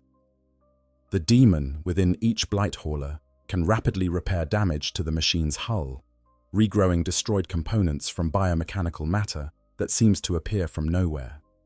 This makes them extraordinarily difficult to destroy, It has damage that would disable a normal vehicle, merely inconveniences a blight hauler. Blight haulers also serve a support role in Death Guard armies, their presence strengthening other nearby units through what appears to be a form of demonic resonance. When multiple blight haulers fight in proximity to each other, they form a network of overlapping supernatural influence that makes all Death Guard forces in the area more resilient. The exact mechanism behind this effect remains poorly understood, but the practical result is clear. Areas where blight haulers are present become zones where Death Guard warriors shrug off even more damage than usual, advancing through fire that should annihilate them without apparent difficulty. The Death Guard's organizational structure, while built around the sacred number 7, is more flexible than outsiders might expect. Each of the 7 plague companies operates with significant autonomy, capable of conducting independent campaigns or contributing to larger offensives as circumstances require. Within each plague company, formations can be assembled and reconfigured based on tactical needs, though always in multiples of 7 when possible. A typical sepsis cohort, the basic building block of Death Guard organization, consists of 7 squads. Each squad contains 7 plague marines, though this number can vary based on casualties and replacements. These squads are supported by specialists, vehicles, and demon engines in numbers that maintain the 7-fold structure when feasible. A fully constituted sepsis cohort might include 7 squads of plague marines, and are supported by a single fetid bloat drone for every 7 infantry squads, and a plague burst crawler for every 2 or 3 cohorts, depending on the operation's requirements. But the Death Guard are pragmatic warriors who will not sacrifice tactical effectiveness for numerological purity. If a situation requires 8 squads, or 6 squads rather than 7, they will deploy what is needed. Nurgle is the god of cycles and natural processes, and his followers understand that rigid adherence to any structure can be a form of stagnation. The 7-fold organization is honored when possible, but flexibility and adaptation are valued more highly than arbitrary numerical constraints. Leadership within the Death Guard is based on a combination of seniority, proven effectiveness, and favor from Nurgle. A plague champion commands a squad, having earned that position through some combination of personal power, tactical acumen, and supernatural gifts. Above the plague champion is the Lord of Contagion, a warrior who has received particularly potent blessings from Nurgle and who leads larger formations. These lords are formidable combatants in their own right, typically equipped with the best weapons and armor available, but their true value lies in their ability to coordinate multiple units and maintain cohesion during complex operations. At the highest levels of Death Guard hierarchy are the Demon Princes and Chaos Lords who have earned Nurgle's special favor. Some of these beings have fought continuously since the heresy, accumulating 10,000 years of combat experience.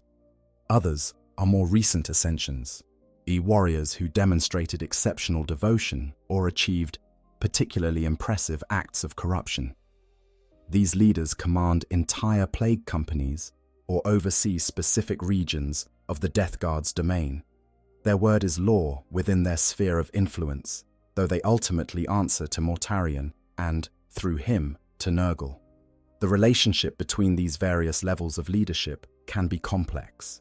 Typhus, as Herald of Nurgle and commander of the First Plague Company, technically holds a position subordinate to Mortarion, but his direct connection to Nurgle gives him authority that sometimes supersedes the demon primarchs.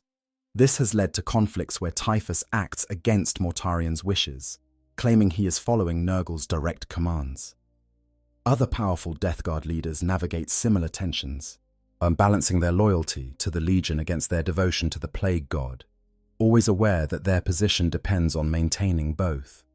The strategic deployments of the Death Guard in the current Millennium reflect their dual nature as both a unified legion and a collection of semi-independent warbands. Major campaigns, such as the Plague Wars in Ultramar, involve coordination of multiple plague companies under Mortarion's direct command. These operations are carefully planned, with objectives clearly defined and resources systematically allocated.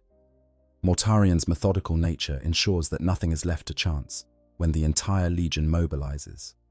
Supply lines are established, staging grounds secured, and multiple contingency plans prepared before the first shot is fired. But equally common are smaller operations conducted by individual plague companies or even single sepsis cohorts. These raids might target specific worlds for corruption, seek to recover artifacts of significance to Nurgle, or simply spread plague for its own sake.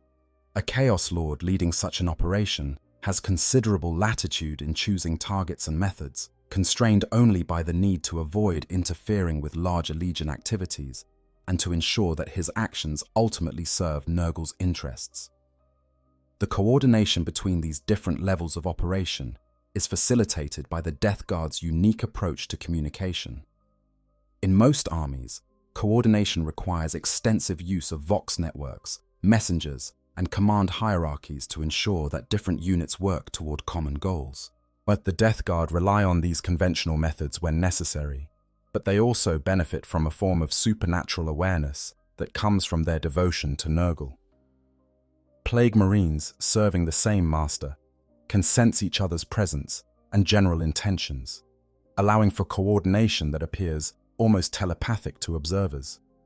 This supernatural connection is particularly strong among members of the same plague company who have fought together for centuries or millennia. A Lord of Contagion leading his cohort into battle does not need to give explicit orders to every squad. His subordinates can sense his intentions, understand his tactical goals, and adapt their actions accordingly. This makes Death Guard formations remarkably flexible and responsive despite their slow, methodical approach to combat. An enemy commander might think he has identified a weakness in the Death Guard lines, only to find that the gap was deliberate, that squads have already moved to counter his exploitation before he has even fully committed to the attack.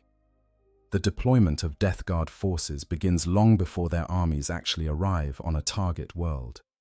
Weeks or months before the main assault, advanced elements infiltrate the planet, spreading diseases, establishing cults, and weakening defenses from within.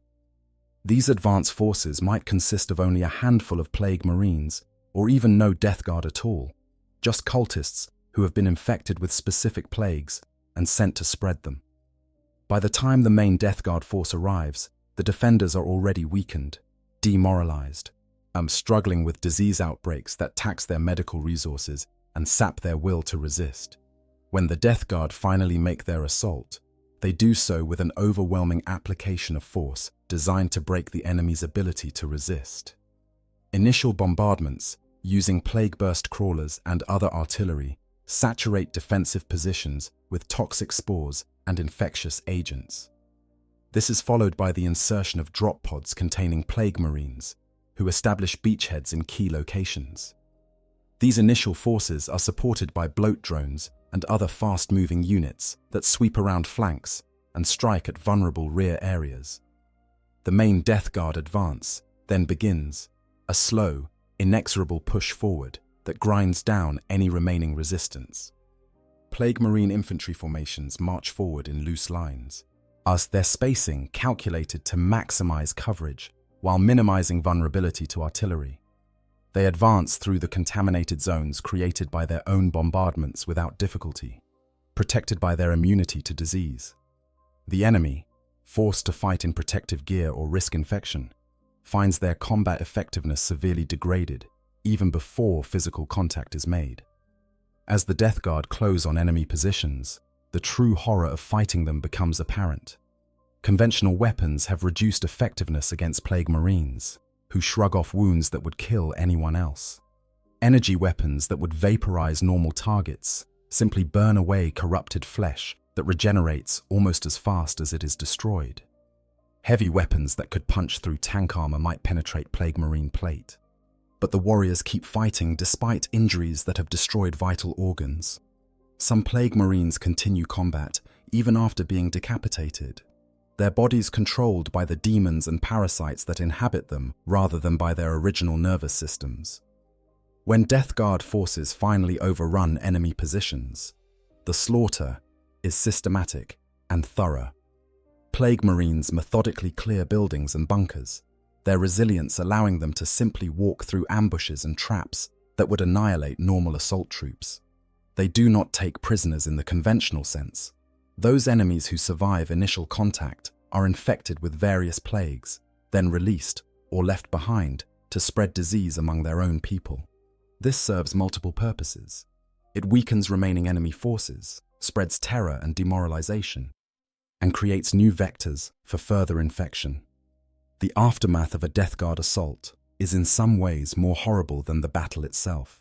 Worlds that have been conquered by the Death Guard do not simply become occupied territories. They become plague worlds, places so thoroughly corrupted that they can never again support normal human life.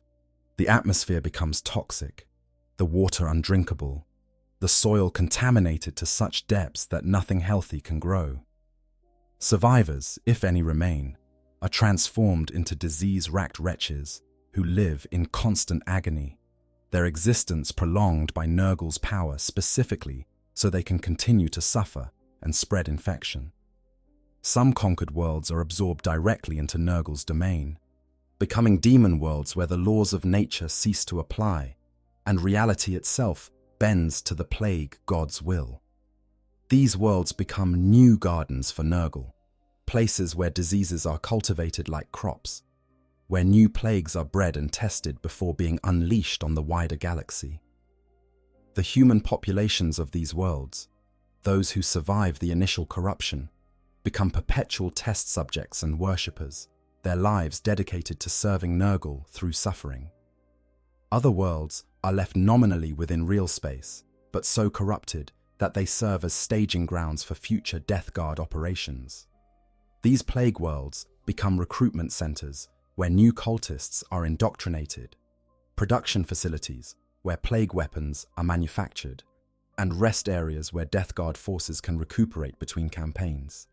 The populations of these worlds exist in a state of perpetual sickness, never quite dying, but never truly healthy, maintained at the threshold between life and death by Nurgle's perverse mercy.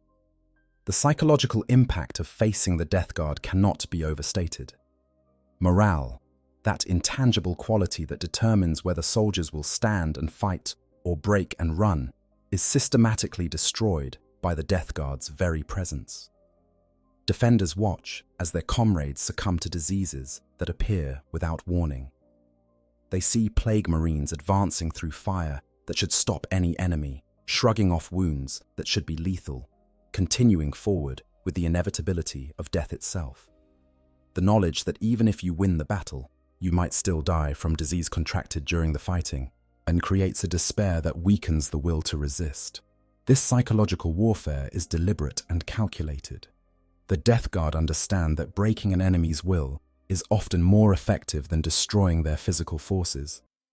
A demoralized enemy makes mistakes, wastes resources on futile defensive measures, fractures into competing factions as different groups pursue different survival strategies.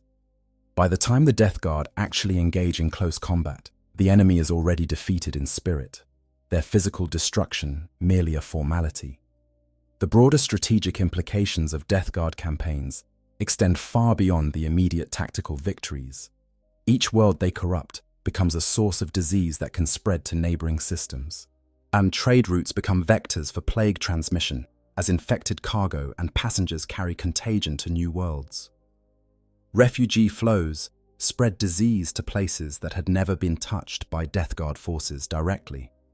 The Death Guard might attack a single system, but the effects of that attack can cascade across an entire sector, creating secondary and tertiary crises that strain Imperial resources and create opportunities for further attacks. This cascading effect is particularly evident in densely populated hive worlds, where a single Death Guard raid can trigger plague outbreaks that kill billions.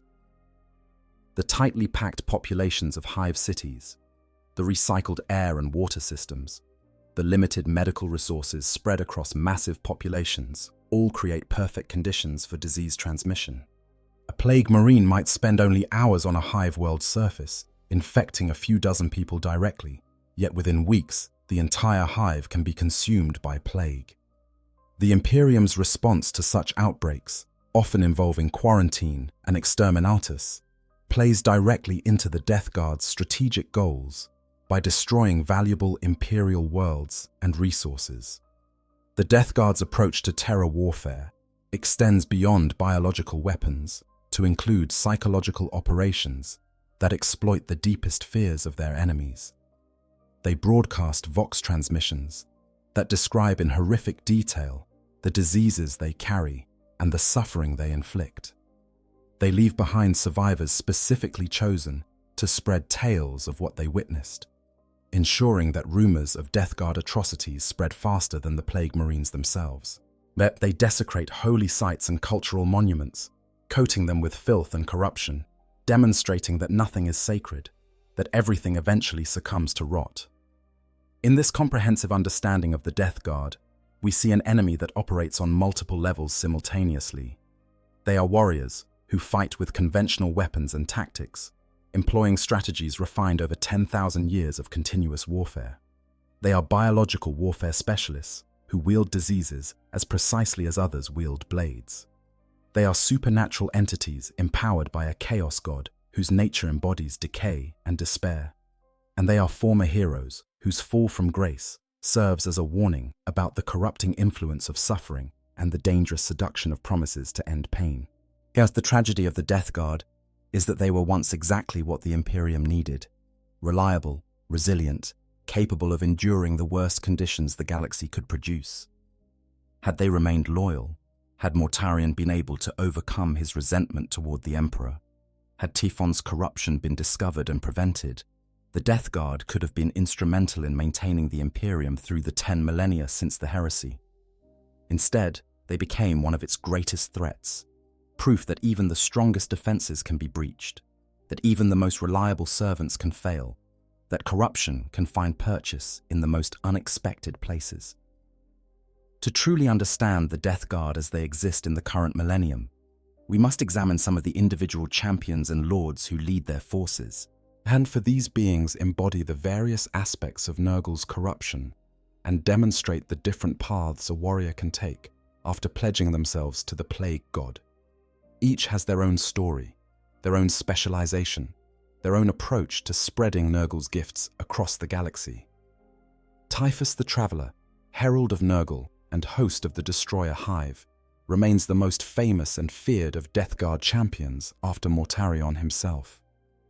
In the 10,000 years since the heresy, Typhus has traveled the length and breadth of the galaxy, bringing plague and death to countless worlds. His flagship, the Terminus Est, is among the most dreaded vessels in Chaos fleets, its three-pronged sensor signature recognized by Imperial Navy captains as a harbinger of system-wide disaster. When the Terminus Est translates into a system, as planetary governors often order immediate evacuations, knowing that the diseases Typhus carries can devastate entire populations before the Death Guard even make planetfall. Typhus's approach to warfare differs significantly from Mortarion's methodical campaigns. Where the Demon Primarch plans years-long operations involving multiple plague companies and careful strategic positioning, Typhus prefers rapid strikes that maximize plague distribution over territorial conquest. He will assault a hive world just long enough to infect millions, then depart before Imperial reinforcements can arrive, leaving the infection to do his work for him. Months later, when he returns to the now plague-riddled system, resistance has collapsed, and the world is ripe for easy conquest or simply for harvesting new disease strains. The Destroyer Hive that inhabits Typhus's body makes him particularly dangerous in close combat. The demon flies that pour endlessly from the chimneys on his back are not merely carriers of disease, but weapons in their own right. They swarm around Typhus in a cloud that obscures targeting and interferes with enemy sensors. They attack anyone who comes too close, burrowing into eye sockets and breathing passages, laying eggs in living flesh that hatch within hours to produce new generations of demon flies. Even Space Marines, with their sealed armor and multiple redundant organs, can be overwhelmed by the sheer mass of insects that Typhus can produce. The weapon Typhus wields, a massive scythe called the Man Reaper, is said to be a gift from Nurgle himself. This is no ordinary demon weapon.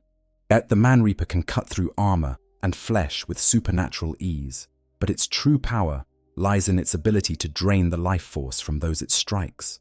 Enemies wounded by the Man Reaper do not merely suffer physical damage. They feel their strength flowing out of them, their will to resist evaporating, their very soul being siphoned away to feed the demon within the weapon. Some victims of the Man Reaper have lingered for days after being struck, growing progressively weaker as the weapon's curse slowly kills them, despite the efforts of the best medical care available. Another notable Death Guard champion is Necrosius the Undying, a plague marine who has taken his devotion to death to extremes that disturb even other servants of Nurgle. Necrosius was once a respected brother within the Legion, known for his tactical acumen and his efficiency in combat. But during a campaign against the Imperium in the Maelstrom Zone, he became obsessed with the concept of undeath, with the idea of creating warriors who would serve beyond death, who would be immune to the final dissolution that claims even plague marines eventually. Necrosius experimented extensively with necromantic rites borrowed from ancient texts and combined with Nurgle's power. He learned to bind the souls of fallen warriors to their corpses, creating zombies that were more capable and more resilient than the shambling plague zombies that arise spontaneously in areas of intense corruption. His greatest achievement was the creation of what he calls the Blight Lords, undead warriors who retain much of their former skill and power, while being immune to fear, pain, and morale effects that might cause living troops to falter. However, Necrosius's experiments brought him into conflict with Mortarion, who viewed the creation of undead soldiers as an affront to Nurgle's natural cycles. Death should lead to rebirth, Mortarion argued, not to this sterile perpetual motion that Necrosius had created. The demon Primarch banished Necrosius from the main Death Guard, declaring him outcast and forbidding other plague marines from following him. Necrosius departed with his undead legions and has since carved out his own domain on the fringes of the Eye of Terror, from which he launches raids that showcase his unique approach to warfare. His forces consist of a mix of living plague marines, reanimated corpses, and demon engines, all working in unsettling coordination that makes them remarkably effective despite their relatively small numbers. Solonius the Eternal, a demon prince of Nurgle, represents another path a Death Guard warrior might take. Solonius was elevated to demonhood after leading a particularly successful campaign that corrupted an entire subsector. Unlike some demon princes who become consumed by their new power, losing their tactical acumen in favor of raw supernatural might, Solonius retained his strategic mind while gaining the physical power of demonhood. He commands a warband called the Rotbringers, specialists in infiltration and long-term corruption, who operate more like a plague cult than a traditional military force. The Rotbringers' typical operation involves infiltrating agents onto a world years or even decades before any military action. These agents, who might be corrupted PDF soldiers, turned officials, or simply cultists who have been infected with specific plagues, work slowly to subvert the world's defenses. They contaminate water supplies with subtle toxins that weaken immune systems without causing obvious illness. They introduce plagues that have long incubation periods, spreading through the population for months before symptoms appear. They sabotage medical equipment and contaminate pharmaceutical supplies. By the time Solonius and the Rotbringers actually attack, the world is already dying from within, and military resistance collapses within days. Slagmar is another unique Death Guard champion, a plague marine who has become so thoroughly corrupted that he no longer resembles anything that was once human. His body has merged with his armor to such an extent that he is essentially a living vehicle, a slug-like mass of diseased flesh wrapped in corroded metal that oozes across battlefields, leaving trails of toxic slime. Slagmar cannot speak in any conventional sense. Instead, he communicates through emissions of gas and clouds of flies that somehow convey meaning to other servants of Nurgle. Despite his grotesque appearance and apparent lack of humanity, Slagmar is a brilliant tactician who specializes in siege warfare. He commands the Pustulus cohort, a formation that focuses on breaking fortifications through the application of overwhelming firepower and biological weapons. Our Slagmar's forces employ every form of artillery and bombardment weapon available to the Death Guard, supplemented by specially bred plague organisms that can eat through ferrocrete and ceramite. Under Slagmar's leadership, even the most heavily fortified positions eventually fall, their walls dissolved by acids, their defenders killed by toxins that seep through the smallest cracks in their defenses. Culvein Hestarius is notable for his philosophical approach to serving Nurgle. Unlike many plague marines who embrace mindless violence or take gleeful pleasure in spreading disease, Culvein views his service as a form of mercy. He genuinely believes that Nurgle's plagues free people from suffering by transforming them into beings who can no longer feel pain. When he attacks a world, he does so with a strange sort of compassion, seeing himself not as a conqueror, but as a liberator bringing relief to those burdened by the agonies of existence. This philosophical stance makes Culvein particularly dangerous because it drives him to be thorough in ways that more sadistic champions might not be. He will not simply kill or corrupt the military forces opposing him. He will ensure that every civilian, every child, every living thing on a conquered world receives Nurgle's blessing.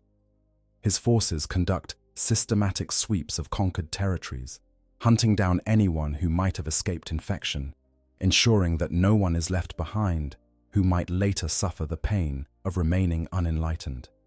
This methodical approach has made Culvein responsible for the complete corruption of dozens of worlds, and each one transformed into a place where suffering has been replaced by the numb acceptance of perpetual decay.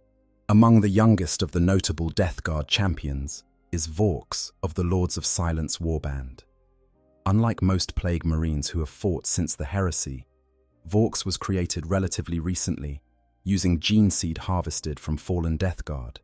He has only a few centuries of experience rather than millennia, yet he has already distinguished himself through his tactical flexibility and his understanding of the changing nature of warfare in the current age. Vorks leads the Lords of Silence, a warband that operates from a ship called the Solace and conducts operations throughout the Imperium. What makes Vorks and his warband interesting is their awareness that the galaxy has changed since the Heresy, or that the enemies they face today are not the same as those their predecessors fought 10,000 years ago. Vorks studies Imperial tactics, learns from past defeats, and adapts his strategies accordingly. He has developed countermeasures for Primaris Space Marines, tactics for dealing with the advanced vehicles and weapons of the current age, and strategies for operating in the fractured reality created by the Great Rift. The Lords of Silence gained particular notoriety during the Plague Wars, where they served as scouts and raiders for Mortarian's main forces. Their ship, the Solace, would translate into a system ahead of the main Death Guard fleet, conducting reconnaissance and softening defenses. Vorks' ability to analyze enemy weaknesses and exploit them efficiently earned him commendations from Mortarion himself, a rare honor that marked him as a rising power within the Legion. Beyond these individual champions, the Death Guard's structure includes numerous specialists and unique formations that deserve attention.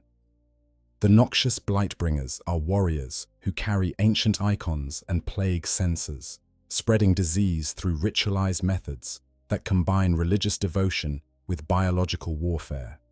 They stride into battle, swinging their censers, releasing clouds of toxic incense that carry concentrated plagues. The sound of their plague bells can be heard across entire battlefields, and it is said that each toll of the bell marks another life claimed by Nurgle. Malignant plague casters are Death Guard sorcerers who wield the psychic powers of the warp in ways that amplify Nurgle's influence. They can curse enemies with flesh-rotting plagues from a distance, can summon demon swarms to overwhelm positions, and can create zones of supernatural corruption where the laws of nature cease to apply. These sorcerers are particularly valuable when the Death Guard face enemies with strong psychic defenses, or when operating on worlds where the warp is unusually turbulent. A malignant plaguecaster's ability to manipulate reality makes them force multipliers, capable of turning difficult battles into relatively straightforward conquests. The Death Guard also maintain a number of specialized formations dedicated to specific forms of warfare. The Mortarian's chosen sons, for example, are Plague Marines who have been personally blessed by the Demon Primarch. They specialize in shock assaults, teleporting directly into enemy command centers or vital installations to spread maximum disruption before the main force arrives. The Inexorable are specialists in armored warfare, coordinating tanks and demon engines in massive mechanized assaults that overwhelm through sheer firepower and resilience. One cannot discuss the Death Guard without addressing their relationship with the demons of Nurgle, for the boundary between mortal and demon has become increasingly blurred within the Legion. Many Plague Marines host demon entities within their bodies, creating hybrid beings that are part Space Marine, part demon, wholly horrifying. These possession hybrids gain supernatural powers from the demons inhabiting them, while the demons benefit from anchoring themselves in real space through the Plague Marine's physical form. The most common form of demonic presence within Death Guard warriors are plague flies, lesser demons that take the form of massive insects. These creatures nest within the Plague Marine's armor and flesh, emerging in swarms when the warrior is injured or when he chooses to release them. The flies serve multiple purposes. They can scout ahead, detecting enemies and identifying targets. They can attack directly, overwhelming enemies through sheer numbers, and they constantly generate new disease strains through their interaction with the Plague Marine's corrupted biology. More powerful demons sometimes possess individual Plague Marines completely, transforming them into living gateways between real space and Nurgle's garden. These possessed warriors become conduits through which other demons can manifest, turning a single Plague Marine into a spawning point for demonic incursions. Such warriors are both incredibly powerful and incredibly dangerous, as the demon controlling them cares nothing for the Plague Marine's survival and will sacrifice the host body without hesitation if it serves Nurgle's purposes. The relationship between Mortarion and the greater demons of Nurgle deserves special attention. As a demon prince, Mortarion theoretically outranks most of Nurgle's demon servants, but the reality is more complex. Great Unclean Ones, the greater demons of Nurgle, are ancient beings who have served the Plague God for untold eons. They view Mortarion as a relative newcomer, a powerful tool, but still ultimately just another servant. This creates tensions when the Death Guard work alongside demonic legions, with both sides claiming authority and neither willing to fully subordinate themselves to the other. During the Plague Wars, this tension was exemplified by Mortarion's relationship with Ku'gath Plaguefather, a great unclean one of tremendous power who led demonic forces in the assault on Ultramar. Ku'gath is infamous throughout the Imperium for his constant experiments with plagues, seeking to create the perfect disease that will finally earn him Nurgle's undivided attention. His obsessive perfectionism sometimes conflicts with Mortarion's more pragmatic approach to warfare, leading to disagreements about strategy and priorities. Yet despite these tensions, the cooperation between Mortarion's Plague Marines and Nurgle's demons generally functions effectively because both ultimately serve the same master. When conflicts arise, then they are usually resolved through appeal to Nurgle himself, who might manifest his will through omens, visions, or direct communication with his servants, the Plague. God's word is final, and both demons and Plague Marines accept his judgments without question, even when those judgments go against their personal preferences. The Death Guard's naval assets deserve attention as well, for their ships are almost as corrupted as the warriors who crew them. A Death Guard vessel is not merely a transport or a weapon platform. It is a floating plague vector, a ship-sized organism that spreads contamination wherever it travels. The hulls of Death Guard ships weep with condensation that carries concentrated diseases. Their void shields flicker with sickly green light, barely maintaining integrity, yet somehow enduring damage that would destroy lesser vessels. The crew compartments are thick with toxic atmospheres that would kill normal humans within seconds. Yet somehow, human cultists continue to serve aboard these vessels, their bodies sustained by Nurgle's power despite the objectively lethal environment. The largest and most infamous Death Guard vessel is Mortarian's flagship, the Endurance. This massive battleship was already ancient during the Great Crusade, and it has only become more fearsome with age and corruption. The Endurance's weapons can launch virus bombs that sterilize entire continents, can fire torpedoes that spread plagues through naval formations, and can conduct orbital bombardments with shells that carry demonic contagions. But perhaps the most terrifying aspect of the Endurance is its capacity to serve as a mobile plague laboratory.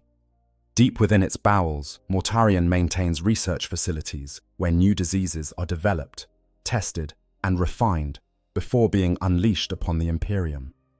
Typhus's flagship, the Terminus Est, rivals the Endurance in notoriety, if not quite in size. The Terminus Est is so thoroughly corrupted that it has become difficult to determine where the ship ends and the demonic realm begins. Its corridors shift and change, rooms appear and disappear, and the ship's geometry defies normal spatial laws. Crews who venture into the wrong sections sometimes emerge days or weeks later, despite having been gone only hours by external time. Some never emerge at all, lost in maze-like passages that lead nowhere, or perhaps into Nurgle's garden itself. The Death Guard fleet also includes numerous smaller vessels, from escort frigates to heavy cruisers, each one a plague vector in its own right. These ships operate throughout the galaxy, sometimes in coordinated fleet actions, but often independently, spreading corruption wherever they travel. A Death Guard vessel might spend years raiding shipping lanes, contaminating cargo holds, infecting crew members who will then spread disease when they reach port.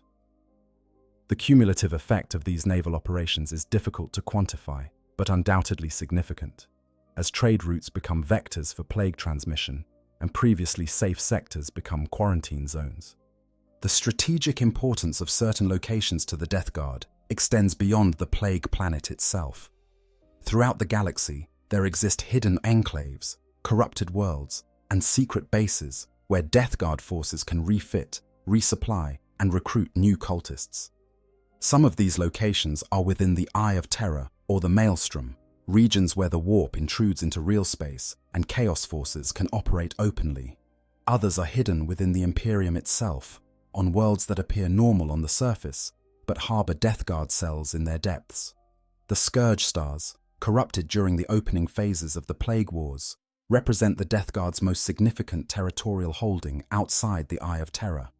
These three systems, located just north of Ultramar, have been transformed into replicas of the Plague Planet, or places where the Death Guard can maintain substantial forces and launch operations against neighboring sectors. The Imperium has attempted multiple times to reclaim the Scourge Stars, but each effort has failed. The combination of intense corruption, powerful defenses, and the Death Guard's ability to reinforce from the Eye of Terror makes these systems nearly impossible to conquer. The recruitment and creation of new Death Guard warriors in the current Millennium follows different paths than it did during the Great Crusade. The original gene seed of the Death Guard, already corrupted beyond any hope of use in creating normal Space Marines, has become even more tainted with each passing century. New Plague Marines are created through several methods. Some are made from gene seed harvested from fallen Death Guard, and carefully preserved and implanted into new aspirants, who are then subjected to both the normal Space Marine creation process and ritualized corruption by Nurgle. These new blood Plague Marines are considered the unchanged until they undergo full transformation, a process that can take years or decades. Other new Death Guard come from corrupted loyalist Space Marines, warriors who have turned traitor and pledged themselves to Nurgle. These are particularly valued because they bring with them knowledge of current Imperial tactics and capabilities. A Space Marine who defects from a loyalist chapter and joins the Death Guard provides intelligence about the Imperium's current state that is invaluable for planning operations. However, as such defectors must prove their loyalty through acts of corruption that demonstrate their complete commitment to Nurgle before they are fully accepted into the Legion. The Death Guard also incorporate renegade space marines from other Chaos Legions when circumstances permit.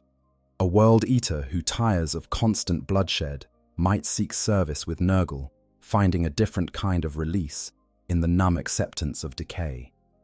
An Alpha Legion operative who has been exposed to too many plagues might find himself infected beyond cure and turn to Nurgle as the only entity who can grant him relief. These transfers between legions are relatively uncommon, but not unknown, and the Death Guard typically welcome any warrior strong enough to endure Nurgle's gifts. The cultural aspects of Death Guard life, as if such a term can even be applied to their existence, revolve around their worship of Nurgle and their acceptance of decay as the natural state of all things. Death Guard warriors do not fear death because they have already experienced it and moved beyond. They do not dread pain because their nerve endings have long since died. They do not worry about loss because they have already lost everything that made them human. This freedom from fear and suffering makes them extraordinarily difficult to intimidate or demoralize, but it also makes them somewhat alien even to other Chaos Space Marines. Death Guard's celebration of victories takes unusual forms. While other Chaos Legions might hold feasts or rituals of blood sacrifice, the Death Guard celebrate by cultivating new plagues, by competing to create the most virulent disease strains, by offering the choicest infections to Nurgle as gifts. A Death Guard champion who has conquered a particularly important world might harvest samples from that world's population, preserving unique disease strains that existed nowhere else, offering them to Nurgle as trophies more valuable than any amount of physical plunder. The relationship between the Death Guard and other Chaos forces is complex and often contentious. While all Chaos Space Marines theoretically serve the same ultimate goal of destroying the Imperium, the methods and philosophies of different legions can clash dramatically. The World Eaters view the Death Guard's slow, methodical approach as cowardly, preferring their own direct, brutal assaults. The Emperor's children find the Death Guard's embrace of decay aesthetically offensive, their obsession with perfection conflicting with the acceptance of corruption. Even the Word-bearers, who worship chaos in all its forms, sometimes find the Death Guard's single-minded devotion to Nurgle limiting, preferring a more balanced approach to serving the ruinous powers. Yet despite these tensions, the Death Guard do cooperate with other Chaos forces when strategic necessity demands it. During Black Crusades, when Abaddon the Despoiler calls for all Chaos Legions to unite for major assaults on the Imperium, the Death Guard answer that call. They contribute forces, coordinate with other legions, and accept operational command from Abaddon when he leads combined Chaos forces. These alliances of convenience are always fragile, liable to collapse the moment immediate threats are dealt with. But they demonstrate that the Death Guard are capable of cooperation when their interests align with those of other Chaos factions. The lasting impact of the Death Guard on the galaxy cannot be overstated. They represent one of the fundamental threats to the Imperium's survival, not through conquering vast territories, but through the cumulative effect of countless smaller operations. Every world they corrupt becomes a source of disease that can spread to others. Every plague they unleash has the potential to mutate and spread beyond anyone's ability to contain. Every cultist they recruit becomes another vector for infection, another node in a vast network of corruption that spans the galaxy.